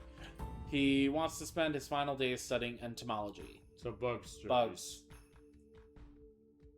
He nodded twice, actually. He did. Like, oh, I really want to do He it. gave you a double yes. Peach Bat. Beautiful pink bat. Yuma and John found it hurt and rescued it. It's actually Joachim's baby sister, but its true form can't be seen now. Maybe next game. So they hinted specifically. Bro! That's cool. I never actually saw this. That's funny. That's awesome. They straight up said it. And remember, they were still... So they were planning that already. They're planning to bring her back, but the idea of like, how are they going to bring her back? Oh, that's fucking great. Because She is my favorite character in the next game, though. Really? Okay. Silverbat. Beautiful Silverbat. Its true form, not seen in this game, is that of Joachim's handsome young brother and Yuri's good friend. Yes, that'd be Keith. Oh, look, he has little hair, though, in the portrait. Oh, yeah, you're right. She's just got an X on her head. I don't know why. Same animation. The bats all have the same animation. Malkovich. Real name, Marguerite. She is a talented spy who has taken the role of Yuri's protector. Her next active duty assignment is to be in America. I think I know then what we can look forward to. I want to see her animation. She's guessing and she's doing the elbow deal. Which, if you remember, was one of her end battle animations. In the first game, you're right, it was. But that's her next... Very cool. Okay, so if nothing else, they're telling us she's going to be in Shadows from the New World. I didn't say that. The game is. Sure. The game's literally said it on the screen. They said it with Pink Bat. And you openly said she's in the next game as far as the Pink Bat. So maybe we see her. I'm looking forward to that, for sure. That was all the characters. That was all the characters Although we still now. have to go to 116. Yep. Well, we'll have done it already, as it is when we edit this. Wow. Yeah. But having said that, the other thing I know we're going to do is we want to look at the opening. That's number one. Yeah. And also we want to talk about the elements of the ending. Yeah. I guess technically the way, since we're, the way this is going to go, I guess after we finish recording this, we'll quickly go into 116 and do that. Okay. Yeah, so basically, at that case, We'll do the opening movie. you'll do the opening movie. We'll talk the ending because there's some things I looked into the ending or endings that we were drained after 11 and a half hours when we did the last part. So at that point, I want to at least tee this up, and let's talk that. All right. That being said, I will also get the cutscene going on. This is a documentary. The game is wrong here because it's real. It's all real. this play has been all real. Absolutely, this is technically, I guess, our documentary of this game when you really think about it to a certain extent. But we're gonna have this set, thanks, of course, to Midway and of course to everybody else. And so let's let that go. let it go because they were trying to hide this from me because it has spoiler stuff. I don't get a sense of what it is. I want to see more beautiful CG animation. I guess in this game. I don't know if all CG based. What's that going of Shadow Hearts 2 or Shadow Hearts Covenant as is. So, and then after that we'll talk that, and I guess then we can just do one last hit on final thoughts since we kind of rushed it last time. Understandably said, what's up? Does the gameplay one? Yeah.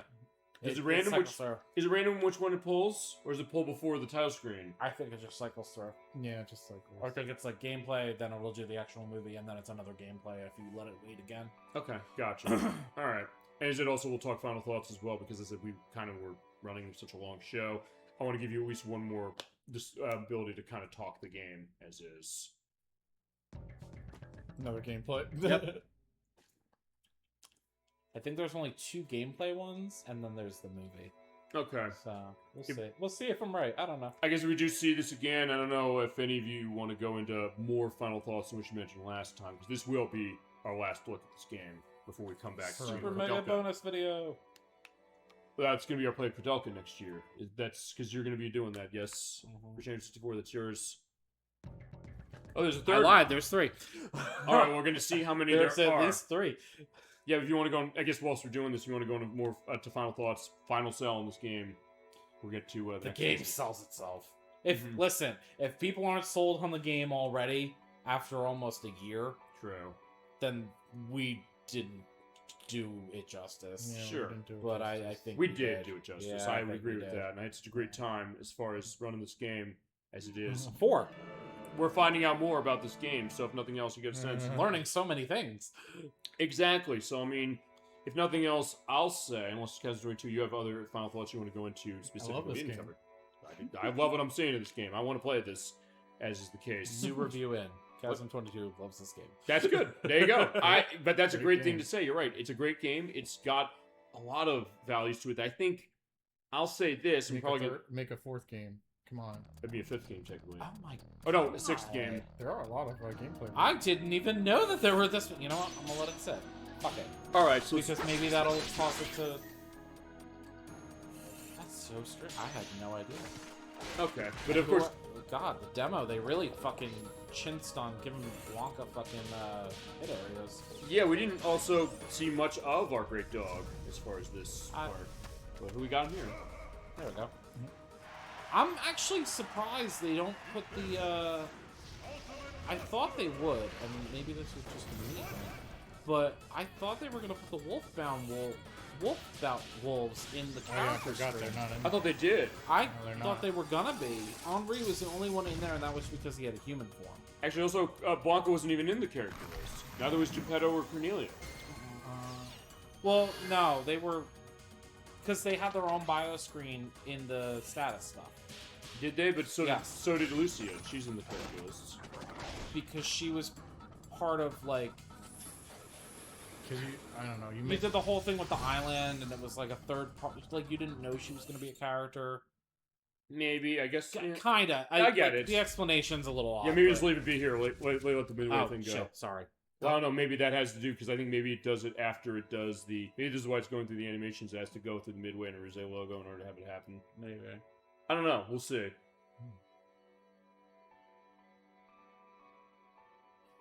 I'm just guessing based on when you've skipped it because I think in cases we maybe let the intro go, but I don't know if that's the case. I guess then in that case, I think you're right. So we'll basically wait to this and then when the midway logo comes up, Another we'll one. skip it. There's tons. Yeah, for real. Well, oh, there's the dating outfit. There we go. So we get to see the dating outfit. Wait, how are you fighting? Oh, this is Neo ammo. I was gonna say. I would say, dude. Oh, yeah, with a full party. Yeah. Right. Good point. I guess in that. Fighting ammo. The water. Why? That's the best one. The water fusion? Yeah, look how much damage that does. Great. And using magic? And also just ass up. Look at that. Face down, ass up. And he breaks the combo. Yeah, really. Well, listen, I did that quite a few times during our actual play, so... Let me ask you this: when you've watched the demos of this, how much do you get a sense of how good the player is as far as how the demo is? I've only ever seen, like, the first couple where it's, like, early game. Yeah. Because I didn't even know this one existed. Yep. So... But, not real impressed with what I'm seeing. I mean, it's still better than Wizard of Oz on Super Nintendo, where literally they make one jump, they fall off, and they die. That's the end of it. It's like 2 seconds. But yeah, they weren't even trying as far as that It's one. kind of like those stupid mobile game ads where they make it look like they're playing so badly. Oh, yeah. To get you to buy it. I mean, listen, I've fallen for that a couple times. I'm not gonna lie. I like- didn't press anything. Like those stupid puzzle games, like, oh, this guy's doing such a bad job. That's it. I'm gonna buy it and show them how it's done. Really? Because that's interesting. You basically would want to have a case of buying a game because someone showing a demo doesn't do a good job, and I can do better than that. Yes. Yeah, that's what They they're want trying you to- do. there it we is. go. My bad. No, don't worry about it. Either way, we're learning more about all the demo stuff as well. Okay. Now you get to see this in all its glory. I also get the audio going so we can hear this. Yeah. Yeah, it is great stuff. You don't? Oh, you're right. Yeah, this sounds totally new. Oh, wow.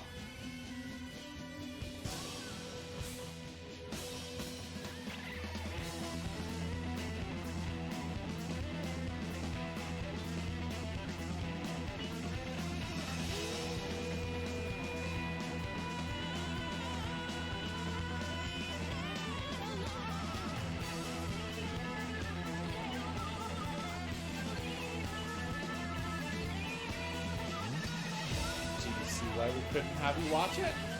Sort of in the sense that there are all those nice CG cutscenes to make sense of what it is. Although, in all honesty, if I did not seen it, or if I had seen it ahead of time, I wouldn't have known the plot significance, number one. No. But it'd also be the case that this would also make me want to play the game. This probably was almost akin to, I guess, probably how they sold this game as far as, I don't know, This trailers. is such a pivotal moment, though. Like, I was not gonna have you watch Fair this. enough, I understand it. You're running the game. You both are. needed to experience that fresh. Sure, no, I get that, absolutely. I mean, I would think that, I don't know how they promoted this when this is, I guess this is probably E3, I would assume that Midway was showing this off a couple months before it came out. Like, how did they market this game, specifically? Yeah, it's a great game. As Yuri? Also, that's a spoiler from the beginning. What, the fact that it's Yuri? Yeah, I mean, to be fair, I knew it was Yuri because we previewed it after we looked at Shadow Hearts 1 a few years ago, but I know what you mean. You're right. I would say, even outside of that, I probably would have, like, oh my god, I want to play it. I don't know if they used this for the purpose of the marketing of this game. I think maybe they did when it was at E3. Like, Midway may have had it there and said, hey, here's footage of what we I got. don't know. I know that From the New World does have a similar movie at the beginning. So we'll skip that one, too. Yes. Okay. But again, a different piece of music that you don't hear anywhere else, and it's phenomenal. Do you know if Koudelka does that as well? I don't. Okay. Well, we'll figure that when we get to that one. As it is. Yeah, you're right. It does look great. The music is terrific as far as it... And that kind of extends out to the game, honestly. It seems like it's also a lot of unique things. And also, I'll say this. Unfortunately, we are at the case where we still don't know if we're going to get this game's spiritual successor, that being Penny Blood, because of a lot of the stuff going on with that. But I'll say, if nothing else, I've been realizing the more I've been thinking about this, that I get the sense that there are a lot of modern RPGs that maybe whether they know it or not, if they do know it, they're kind of maybe looking at a game like this, maybe mining it for new ideas. Also, like the case that this started as a Final Fantasy project in the sense that the people who worked at Final Fantasy worked on, not that it was like, oh, it's a Final Fantasy game first, but they then said, we have our own idea of things we can elaborate on. Because, I mean, nowadays, probably both your game of the year, at least, fine. CrochetNerd64, I know this is your game of the year. Clay Obscure Expedition 33, which by this point, I'm going to make this call. I'm not going to even wait to edit this. It won Game of the Year at the Game Awards. Even though I'm recording this a month ahead of time, there's nothing else touching that, I don't think.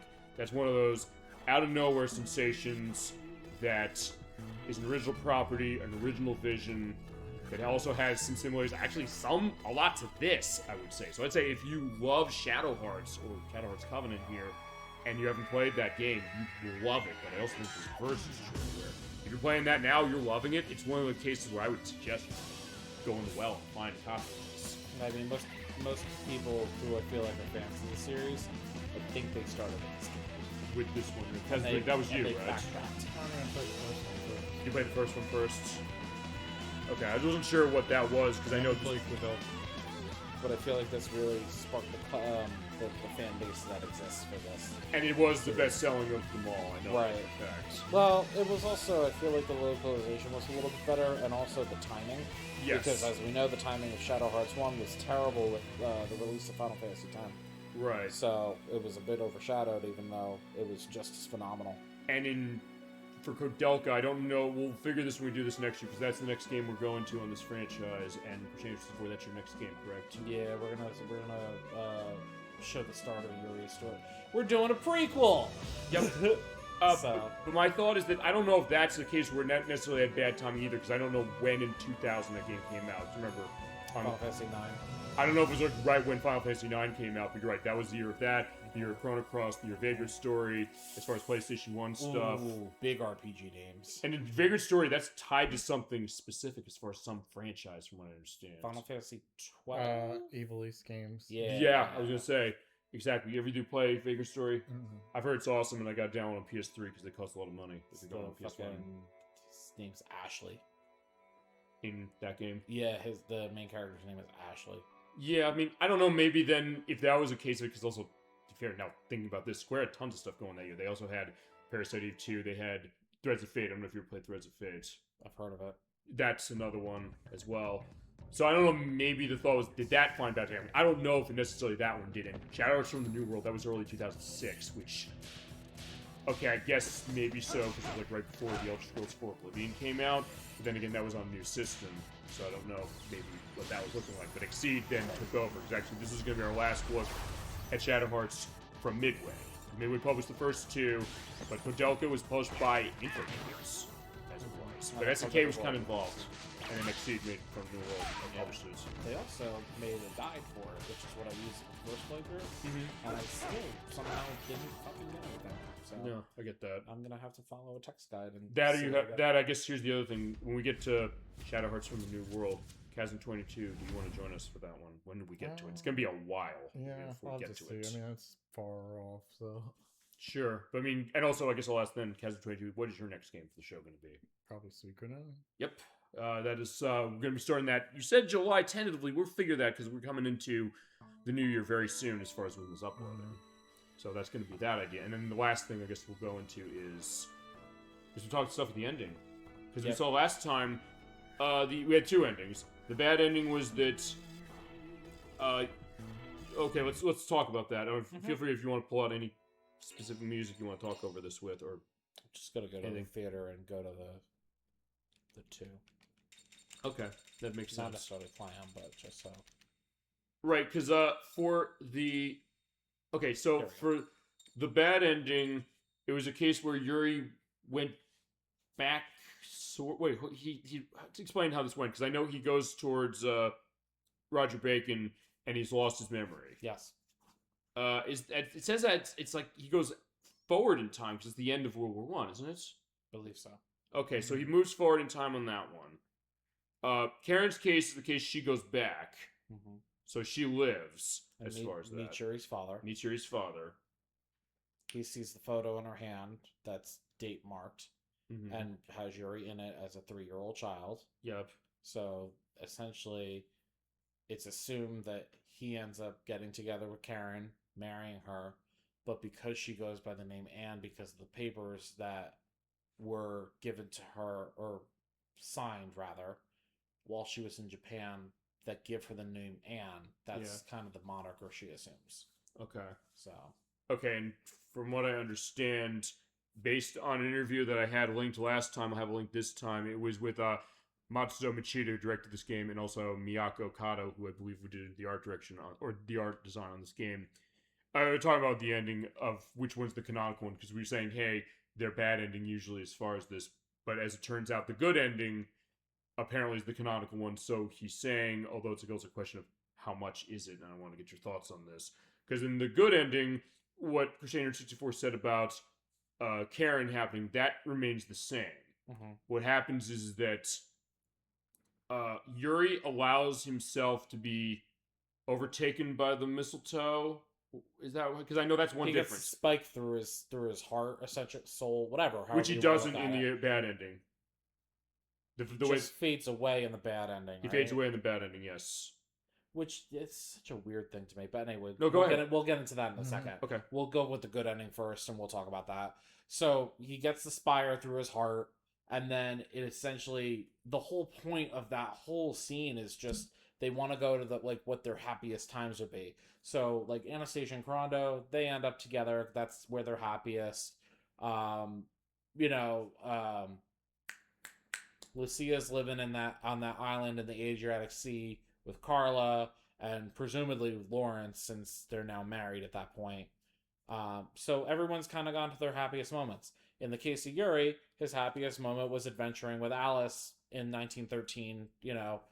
Even though there was all that shit going on with, giant warlock trying to take over the world, it was still his happiest time because he was with his love. Or he was able to get to a point of being with her, and it also, in case that I did sort of argue this last time, but I'll say that it was maybe better for him because, okay, World War I was not a factor, but you're right, there is still a big existential threat of, hey, the world could be destroyed.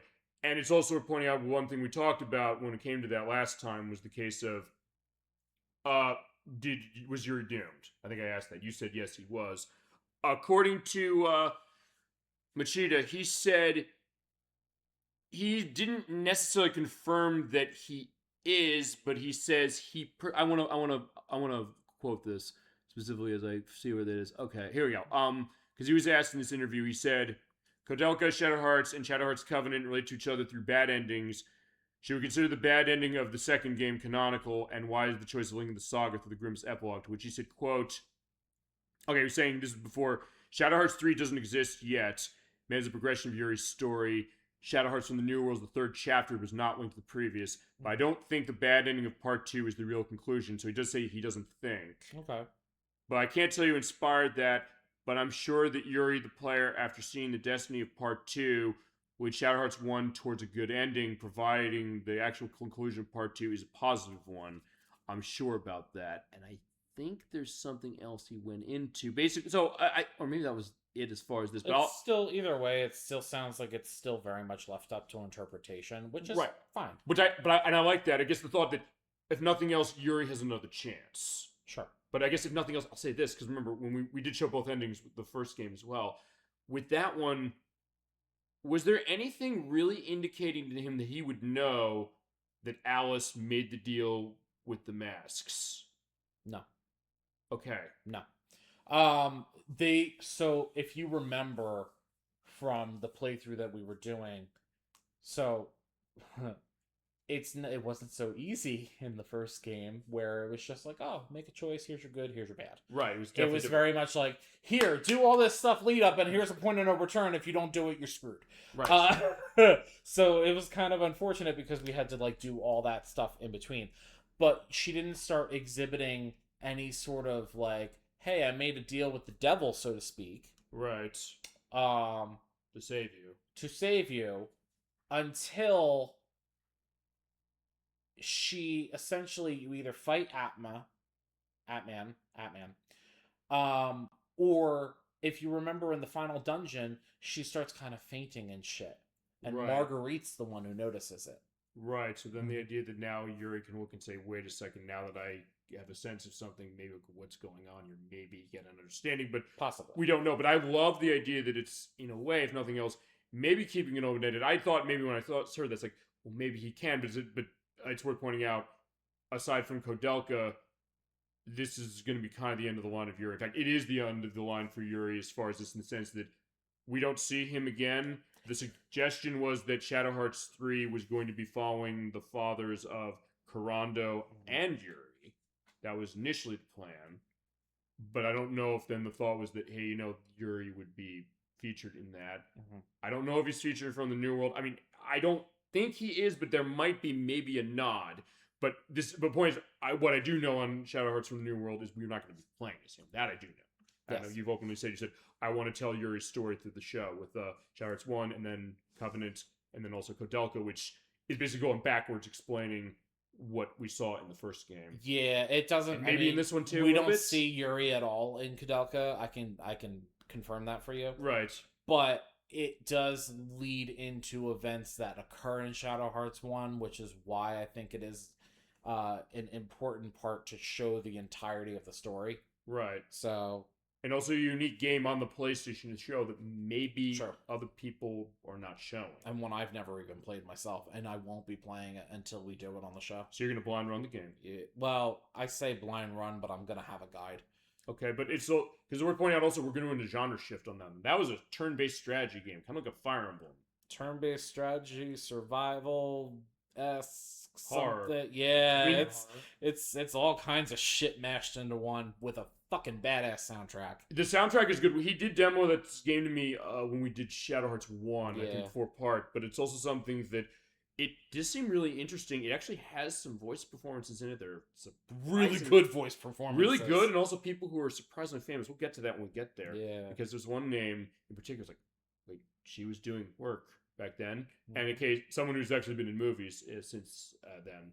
But in case the voice acting seems really good, the atmosphere seems really good. It's a good case as far as The cutscenes are phenomenal. the cutscenes look amazing. It's another game that it's like Parasite Eve or something like that when it comes to the CG just stuff. Fucking wait. Yeah. There's some shit that I've seen. Oof, it's Mhm. gonna be good. All right, and when do you want to do Koudelka? Just to get your question. To be determined. To be determined. But is the idea that wants to be your next game for next year? Is that correct? To be determined. Okay, I mean, we might potentially, I guess it We'll depends on what's gonna discuss it further off, off recording. happen. Sure, and because uh, I have so much going on. I don't know plans that far out. sure, but I mean, I guess the idea is saying, hey, I can, of course, segment off time for you to do it. Mhm. Because that's also part of what it is. Like, okay, what are we playing? How long is it? This game's not nearly as long as this one, or Shadow Hearts original, or from the New World when Yep. we get to it. So if that case, it's not going to be that long. I mean, 2 to 3 parts max.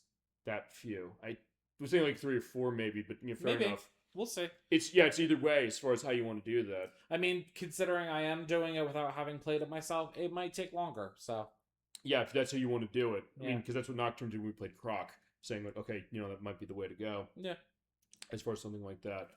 And as I said, Cazim22, you said, hey, you'll kind of stay off on that one, but if you do change your mind, let us know, and we'd be glad to have Yeah, another case I don't- as far as it's. I don't think I necessarily need to be on that one. Well, maybe you don't need to, but if you want to, feel free to let me know, because of course we can always I know adjust. nothing about it, so I don't know anything about these games either when I come into them. In some ways, I'm sometimes pretty it's green interesting. to it too. So Maybe it's that's just gonna be a fun kind of. that could be an interesting case, but of course it's your decision, and of course when we get to Yeah. Suikoden, it's your choice also if you want other people, if other people want to join on that. But Cazim22, that is yours, of course. That's absolutely yours. I don't know, you want to do that next year still? Is that the plan?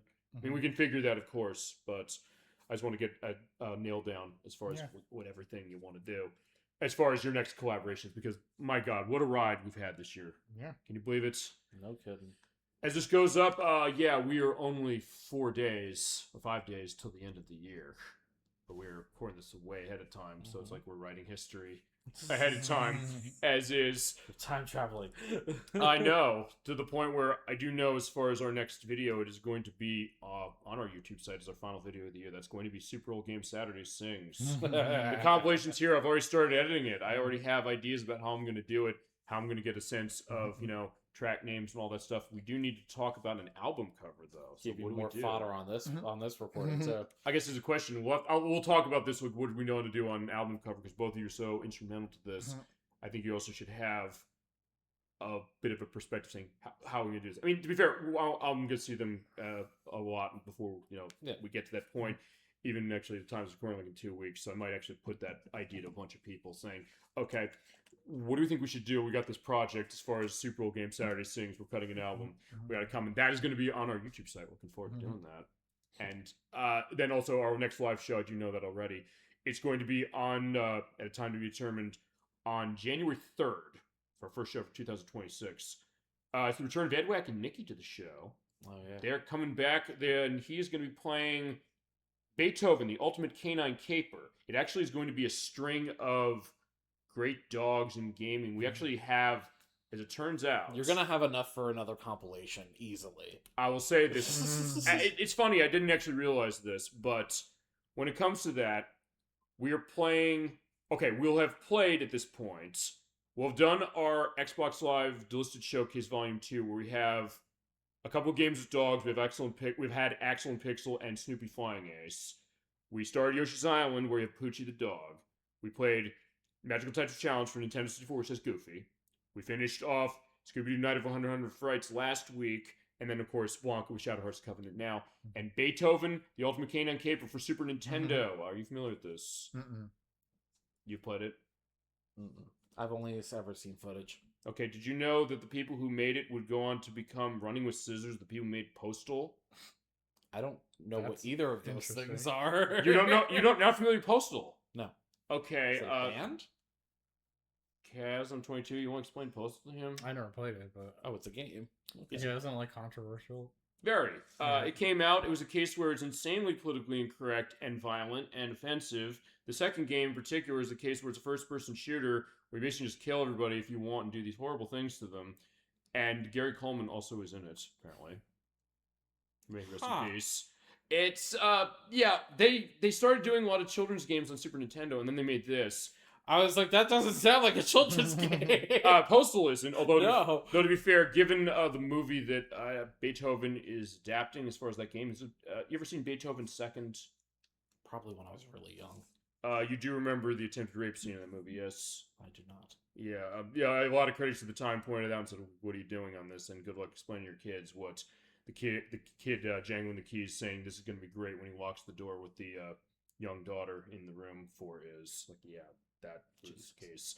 But so in that way it tracks, but also fine. That would be years later if they remade it. It's like, okay, we would put that in the game. I don't know if it is. It probably isn't. I'd assume not.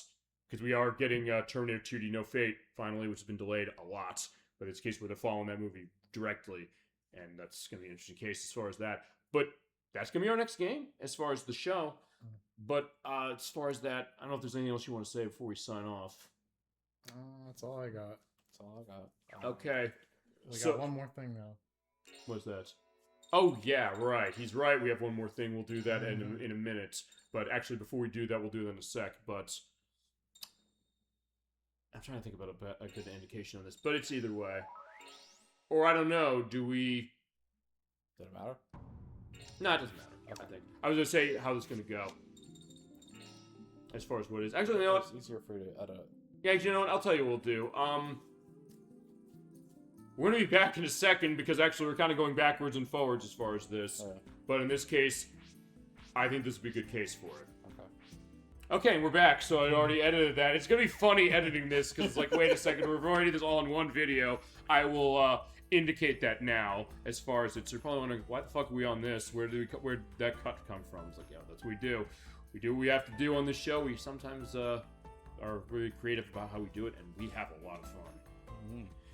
And I think with that is going to be the end of Shadow Hearts Covenant. What a ride, my friends. Thank you so One of the much. greatest games on PlayStation 2. Hell yeah. It is a great game, and I can't wait to get myself. Worth pointing out, if you do want to pick this up as the last indication of this, it is about $80, $90, $100 or so in my retro game stores. They had a copy for $100. Oh, they have it around here? That one? Yes, there's a couple places around here I saw it, but it's also a case where, yeah, it's not too bad as far as PlayStation 2 costs. Cazim22, you have a game that costs like 5 times that amount. I do? Yeah, you have Hunting Ground. Oh, true. I was say that, and as far as CrochetNerd64, you have Koudelka.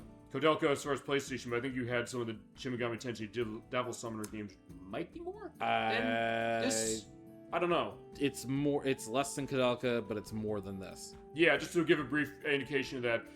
As far as the Shadow Hearts games, the cheapest one is... Okay, it's from the New World. Like 60, Yes. $70. Unless you count Chaos Wars, that's $20. That is... Chaos Wars. Yeah, we will have to get to that one soon enough. They're probably saying, like, you handle it. It's like, well... No. And I bought you the damn game. I was gonna say, I have a copy you can play on the stream. There are also new copies. I said, I'm not buying a new copy. I want him to actually have that open. You have to make sure that it works. Make sure that it works. That's all you have to do when you're buying retro games for somebody. That you just buy a new case. So the new game is going to work because there's no way in hell I got busted completely. Probably. But that being said, yeah, the most expensive one is Koudelka, but as far as like $300 something, but Shower's one's like $130, $50 now. I've seen sometimes go for like almost $200. Yeah, as far as how it's climbing. Yeah, I mean, maybe a case of saying re-releases of some of these things. I mean, I don't think there's. I know it's a case of might not have hope. It seems like it's out of reach. Maybe so in some ways, but also the case that, look, we want to put these names out there. We want to put these games out there. Both of you want to do that for the stuff you love. And I appreciate that. And thank you so much to both of you. Yeah. I have to say this to both CrochetNerd64 and Cazim22 here for making for perhaps our defining play of this year. And also a case of just, I had such a wonderful time. And thank you so much for bringing this game to us and bringing everything you have to us. Thanks and for featuring it on the show and featuring us. Yep, that's what we do as far as it, because I do want to say this will be my last element on this, and it is, and I've gotten into discussions with people recently, the case when they're playing a game or they love a game, I'm always one of those people, like, I think you both know this, of how long you've seen me. Was my reaction whenever someone says as far as the game, I'm always curious, like, okay, what is it like? What do you think about it? What do you love about it? And even in cases like, would you like to show it for show? I was like, yeah, I would like to show it for show. And somebody's like, well, how can you make a game like this interesting? Well, we have a discussion concept. That's how we do it. But I was saying, a lot of your memories, I said this was playing Mega Man 7. I said, the interesting thing about gaming I've realized is that every game tells a story, both the game itself and the people who play it. True. And I think that that's something that is really unique, and why... If that's the case, you never get the same experience, like, with different playthroughs and stuff, different people playing through. Right. I mean, it's one thing, I said this a couple times when I had other people playing games on the show or things that they love. Like when Gemini96 played Earthbound, I said, well, I could have taken their request and done it, but... And I could have read out, of course, to our chat, of course, our best channel on Twitch as far as that, saying what your experiences are. But then again, in a lot of ways, it had to be him playing it. It had to be both of you playing this. Yeah. As far as an example, it's like, you have your story to tell, and I know that that's something that's very sacred, because the game's going to tell a story, but also you're going to tell a story with it, and I think that that's something that I really have appreciated, understanding more about this. This is not just necessarily about even bringing this game to a lot of people, which definitely isn't. I do want to do that, for sure, because I really think gaming is important, and games like this are important. I love this discovery. I've discovered some of the best games I've ever played because of both of you and also other people I've known, and also because of our chat saying, oh, I love this game. I get the sense nobody knows it. So I'm just like, oh, wow, you're actually streaming this. We get the sense maybe people don't remember this. So like, we're so glad to see this. Even when we had, you know, and I'm going to bring this up, one last thing before I stop. I want to bring up a comment, if I can find this. Actually, I can find it. It's on our YouTube site. Of when we played Shadow Hearts 1. I remember this comment. I don't think I went explicitly into it as much as I should have, and I want to mute this as well. I want to go to part 1 of Shadow Hearts 1. Okay, so let me quickly look through this, because I do think this is worth getting out to really... as I said, I really am thankful for this. I'm so grateful as far as what everybody's brought to myself, but also as far as what you've brought as well. We played Shadow Hearts 1, part 1. I'm going to quote this. This came from Jed Garak 1426. I'll have a picture of this when I edit. He said, quote, he, she, maybe, I'm not sure, but either way, Jed Garak 1426 said, quote, I'm so happy to have found this, a Let's Play of Shadow Hearts with conversation and with someone who loves the game and someone new to it. I struggled trying to watch Super Butterbuns play this, for example. Super looking forward to watching this, hearing the reaction commentary. Hope you guys do Covenant eventually. It actually makes this game better in retrospect. Thank you for doing it. Subscribe. I also miss TPFP also. Lol. The TPFP. Is that a game we played? Also, damn, I'm impressed by the info and errata, etc. in the description. So happy you found this channel. I'll try to catch you on Twitch tomorrow. So, okay, TBFP. I'm not sure what that is. Let me find that out. If I can find out as far as what this is. It's probably something maybe we played that we missed. I don't know. Alright, I don't know. Okay, I don't know necessarily what that is, but point is that, and I'll have a picture of that when I edit this show. It's a case where that, if nothing else, look, there's people who are going to come by, they're not going to like this show, they're going to say horrible things, I get that, it makes sense. But it's also something where... you don't want to know. I mean, I've had people literally told me to open a vein. What? Yeah, but anyway, but my point is that who would do that? Fair enough, but also I'll say that also I can handle that. I've been through stuff as far as my life. I can handle elements like that, no issue. But honestly, I'll tell you, it's comments like that. It's stuff that both of you have said as far as how it's been. Saying above anything else, I just started this because when COVID came around, I said, I'm not seeing a lot of people. I want to deliver games as far as because I have text. Let me just show you this weird stuff. I have like, you ever played McDonald's Treasure Island Adventure? I was like, no, let me show you how good this is and how it's really good. It's some treasure as an example. And I said, when things were opening up again, people were able to see each other again. It's a case of saying, I'm telling all of you about this. I said, hey, I do this. I said, I'd like to do, hey, if you want to be on for something, let's do it. I said, oh, I want to do this. Like we said, Majora's Mask, let's do Space Channel 5, let's do Shadow Hearts, and then Covenant as well. And of course, Kazim22, you coming on for Guardian Heroes, and also for Suikoden eventually is going to be, and other stuff you want to do as well. It's things like that as far as what the comments you got as far as that, but also that love that you have.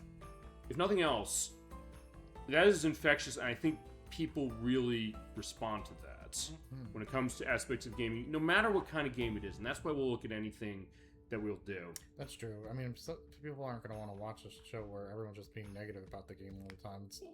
Maybe, but it's also something that, I mean, I played games that are bad, but it's also a case where when we've done that, sometimes in a weird way we've made our own fun. Even when I play a bad game on the show, we're going to have a great show. I mean, yeah, we'll still enjoy it. I have Superman for Nintendo 64. We still have not done that for a show yet, but I'm going to have a great time when we get to that. I'm looking forward to even stuff like that. Even something that's like, don't play Sonic 06 sometimes, but also don't play Sonic the Hedgehog Genesis, the game of fantasy.